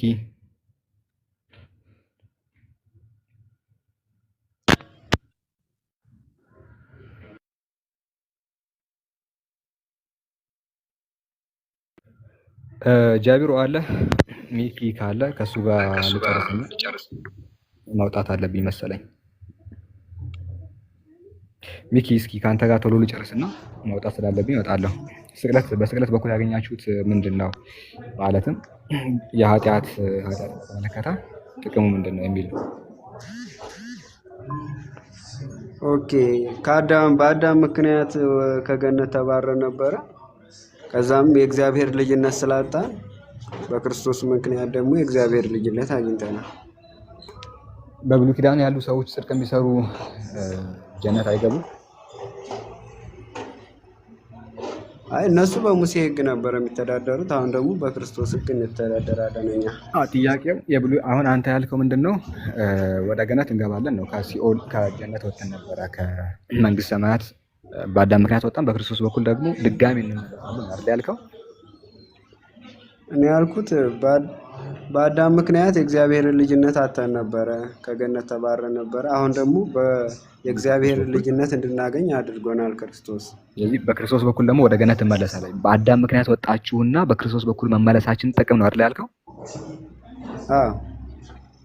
አሁን የብሉይ ኪዳን ሰዎች ክርስቶስ ሳይመጣ በፊት ያሉ ሰዎች ጻድቃን አባቶችና ነቢያት ምንድነው መጨረሻቸው? ኃጢአተኞቹ አይደሉም። ክርስቶስን መጠበቅ ሲሞቱ ከሞቱ በኋላ ያው ማረፊያቸው የት ነበረ? ማረፊያቸው የት ነበረ? ያው በክርስቶስ ምክንያት አሁን በአዲስ ኪዳን እኮ አገኘን። የሙሴን ሕግ ጠብቀው የሚኖሩ ከሆኑ እዛ ያሉ ነቢያት ሲሞቱ የት ነበረ ማረፊያቸው? እዛ ያሉ ነቢያት የብሉይ ኪዳኑ ነቢያት ሲሞቱ የእግዚአብሔር ለምሳሌ አብርሃም አመነ እምነቱም ጽድቅ ሆኖ ተቆጠረለት የተባለው ታላቅ የእምነት አባት ሞቷል እና የት ነው ማረፊያ የነበረው? በገነት ነው። አሁንማ በገነት ነው አይደለም። እኔ ሲሞት ሞቷል። ክርስቶስ ሳይመጣ በፊት 2000 ዓመታት አስቀድሞ ነው የሞተው አብርሃም አስቀድሞ። ያኔ ሲሞት ማረፊያው የት ነበረ? ሲኦል ወይስ ገነት? በዛን ሰዓት ሲኦልም ገነትም ዝግ ነበረ። በእነሱ አሁን በክርስቶስ ምክንያት ደግሞ ሁለቱም ተከፍቶልናል። ማስረጃ ስጠኝ። ስለዚህ ፍርዱን ይጠብቃል የክርስቶስን። በክርስቶስ ስቅለት ምክንያት ገነት የሚገባው ገነት ነበር ያልከኝ። ቆይ ማስረጃ ስጠኝ እስኪ። እኔ ተቃራኒ እንደሆነ ማስረጃ አመጣልሃለሁ። እሺ ዝግ ነበር ያልከው ማስረጃ ስጠኝ። አይ እኔ ባስተምሮቱ ነው እንጂ አሁን መጽሐፍ ቅዱስ አጣቅሽ ላልነግርህ እችላለሁ። ተቃራኒ ነው የምናገኘው። ለምሳሌ ኩፋሌ ላይ ጻድቃን አባቶች ኢየሱስ ሳይመጣ በፊትም ገነት ውስጥ ናቸው ይላል መጽሐፍ። አስቀድሞ ያሉ መጽሐፍቶችን መቃቢያንን ብትመለከት ሌሎችን ብንወስደውን ገነት ውስጥ ናቸው የሚል ነገር እናገኛለን። አብርሃም የእምነት አባት የሚባሉት እምነት ገነት ይወስዳል በብሉይ ኪዳን፣ በአዲስ ኪዳን ገነት የሚወስድ እምነት ነው። የተለየ ነገር አላገኛችሁም እኮ። ጽድቅን እኮ ስትሰራው ምሳሌ የሙሴንም ሆነ የአብርሃምንም ሕግ ሆነ ስትይዝ ገነት እንደምትገባ እኮ የተረጋገጠ ነው። እሱ ደግሞ ገነት ይገባሉ የሚለውን ለማሳየት ነው እንጂ ገነት ገቡ የሚል ነገር የለውም። ገዛ ጋር አሁን ሶስቱ ህፃናት ገብርኤል በመላእክት ወደ ገነት ገቡ ይላል መጽሐፍ። ግን ወደ ገነት እንደሚገቡ ለመናገር ነው እንጂ ገነት መግባታቸውን አይደለም። እዛ ጋር የሚናገር ገብተዋል ካለ ገብተዋል ነው። ገነት ውስጥ ገብተዋል፣ ገነት ውስጥ ናቸው። እንዲሁም ጸጋዎችን ይናገራል። ገቡ ነው ያለው። መጽሐፍ ቅዱስን በራስ መተርጎም ደግሞ መብትህ አይደለም። የተረጎም ያለውን ነገር ነው የማስቀምጠው። ነው ትርጉም አይደለም። ትርጉም አልሰራም። አማርኛ ነው የማነበው። የተረጎም አይደለም። ስለዚህ ገነት ውስጥ ካሉ ክርስቶስ ሲመጣ እናንተም ደግሞ በስራችሁ ገነት ከሆነ የምትገቡት የተለየ ነገር ያገኛችሁት ነገር የለም ነው ከስቅለት። ኦኬ አሁን ምሳሌ እናንተ በአዳም ምክንያት ከገነት አልተባረራችሁም? ሙስሊሞች አልተባረርንም። በአዳም ምክንያት አይደለም። አላህ አስቀድሞ ምድር ላይ መፈጠራችንን ጽፈዋል። ያ የአምላክ ውሳኔ ነው እንጂ አዳም ታዲያ ሌላ ርዕስ ነው። ሱራ 20 እና ከቁጥር 17 እና እስከ 19 ድረስ ያለውን ታዲያ ወደ ልጥሉት ነው? 117 ምንድን ነው የሚለው? በገነት በለሷን የበላ ጊዜ ከዚህ እንደምትወረወር ይነግረዋል አላህ። እሱ ስለ አዳም ነው። ነገር ግን አስቀድሞ ጌታ አምላካችን አዳምን ሳይፈጥር በፊትም ለእኛ ምድር ላይ መኖራችንን ምዕራፍ 2 ላይ ተናግረዋል። ያ ምክንያት ሆኖታል እንጂ የሰው ልጆች መፈጠራቸው በገነት ስለሆነ አይደለም። አሁን ይሄ ሌላ ርዕስ ነው። ተው ኦኬ ታዲያ እሱ አንቀጽ ታዲያ ምንድነው ጥቅሙ መጽሐፉ? ሌላ ርዕስ ነው። ታሪኩን እየነገረ ነው ጥቅሙ። አሁን ርዕሳችን በክርስቶስ በኩል ያገኛችሁት ቆይ ሌላ ርዕስ አሁን አትሩት፣ አታስቀየር ነገር አትሩት። ጥያቄ አንዴ ትጠይቃለህ እስልምና ላይ ከፈለግ፣ ግን መጀመሪያ መመለስ አለበት። በክርስቶስ በኩል በስቅለት በኩል ያገኛችሁት ቁርአን የተናገረው አዳም ኃጢአትን እንደሰራ ነው። ከዛ በኋላ ይቅር እንደተባለ ነው። ተመለስ። ኦኬ አሁን እየጠየቅን ያለ ነው በክርስቶስ በኩል ያገኛችሁት በስቅለቱ ያገኛችሁት አዲስ ነገር ምንድን ነው የሚል ነው። ምንድን ነው ያገኛችሁት? ሚኪ ተመልሰ ግባና ንገረን። የገነት ጉዳይ አልክ። ገነት አስቀድሞ ሰዎች የሚገቡ ነበረ። መጽሐፈ መቃብያን ላይ ተቀምጠዋል። አዳምም ነበር፣ ማን ነው አብርሃም ገነት ውስጥ ነበረ፣ ያዕቆብም ሌሎቹም ዘሮቹ ገነት ውስጥ ነበሩ ይላል። ገነት ነበራቸው፣ ገነት አግኝተዋል። አንተ በስቅለት በኩል ያገኘው ምንድነው አዲስ ነገር ነው? ይሄንን በሉ። ይሄንን ነገ ምንም የተገኘ ነገር የለም። አፈርዳቸው ይበላሉ፣ አፈርዳቸው ይበላሉ። በአዲስ ኪዳን ነገ ዋጋቸው ይከፈላቸዋል፣ ይሰጣቸዋል። እዚህ ዋጋቸውን ያገኛሉ። ኃጢአት ሲሰሩ የብሉይ ኪዳን ሰዎች ዝሙት ሲሰሩ ይቀጣሉ። የአዲስ ኪዳን ሰዎች ዝሙት ሲሰሩ ይቀጣሉ። ስቅለት ምንም ስጋዊም ሆነ መንፈሳዊ ነገርን ያን ያህል የቀየረው ነገር የለም።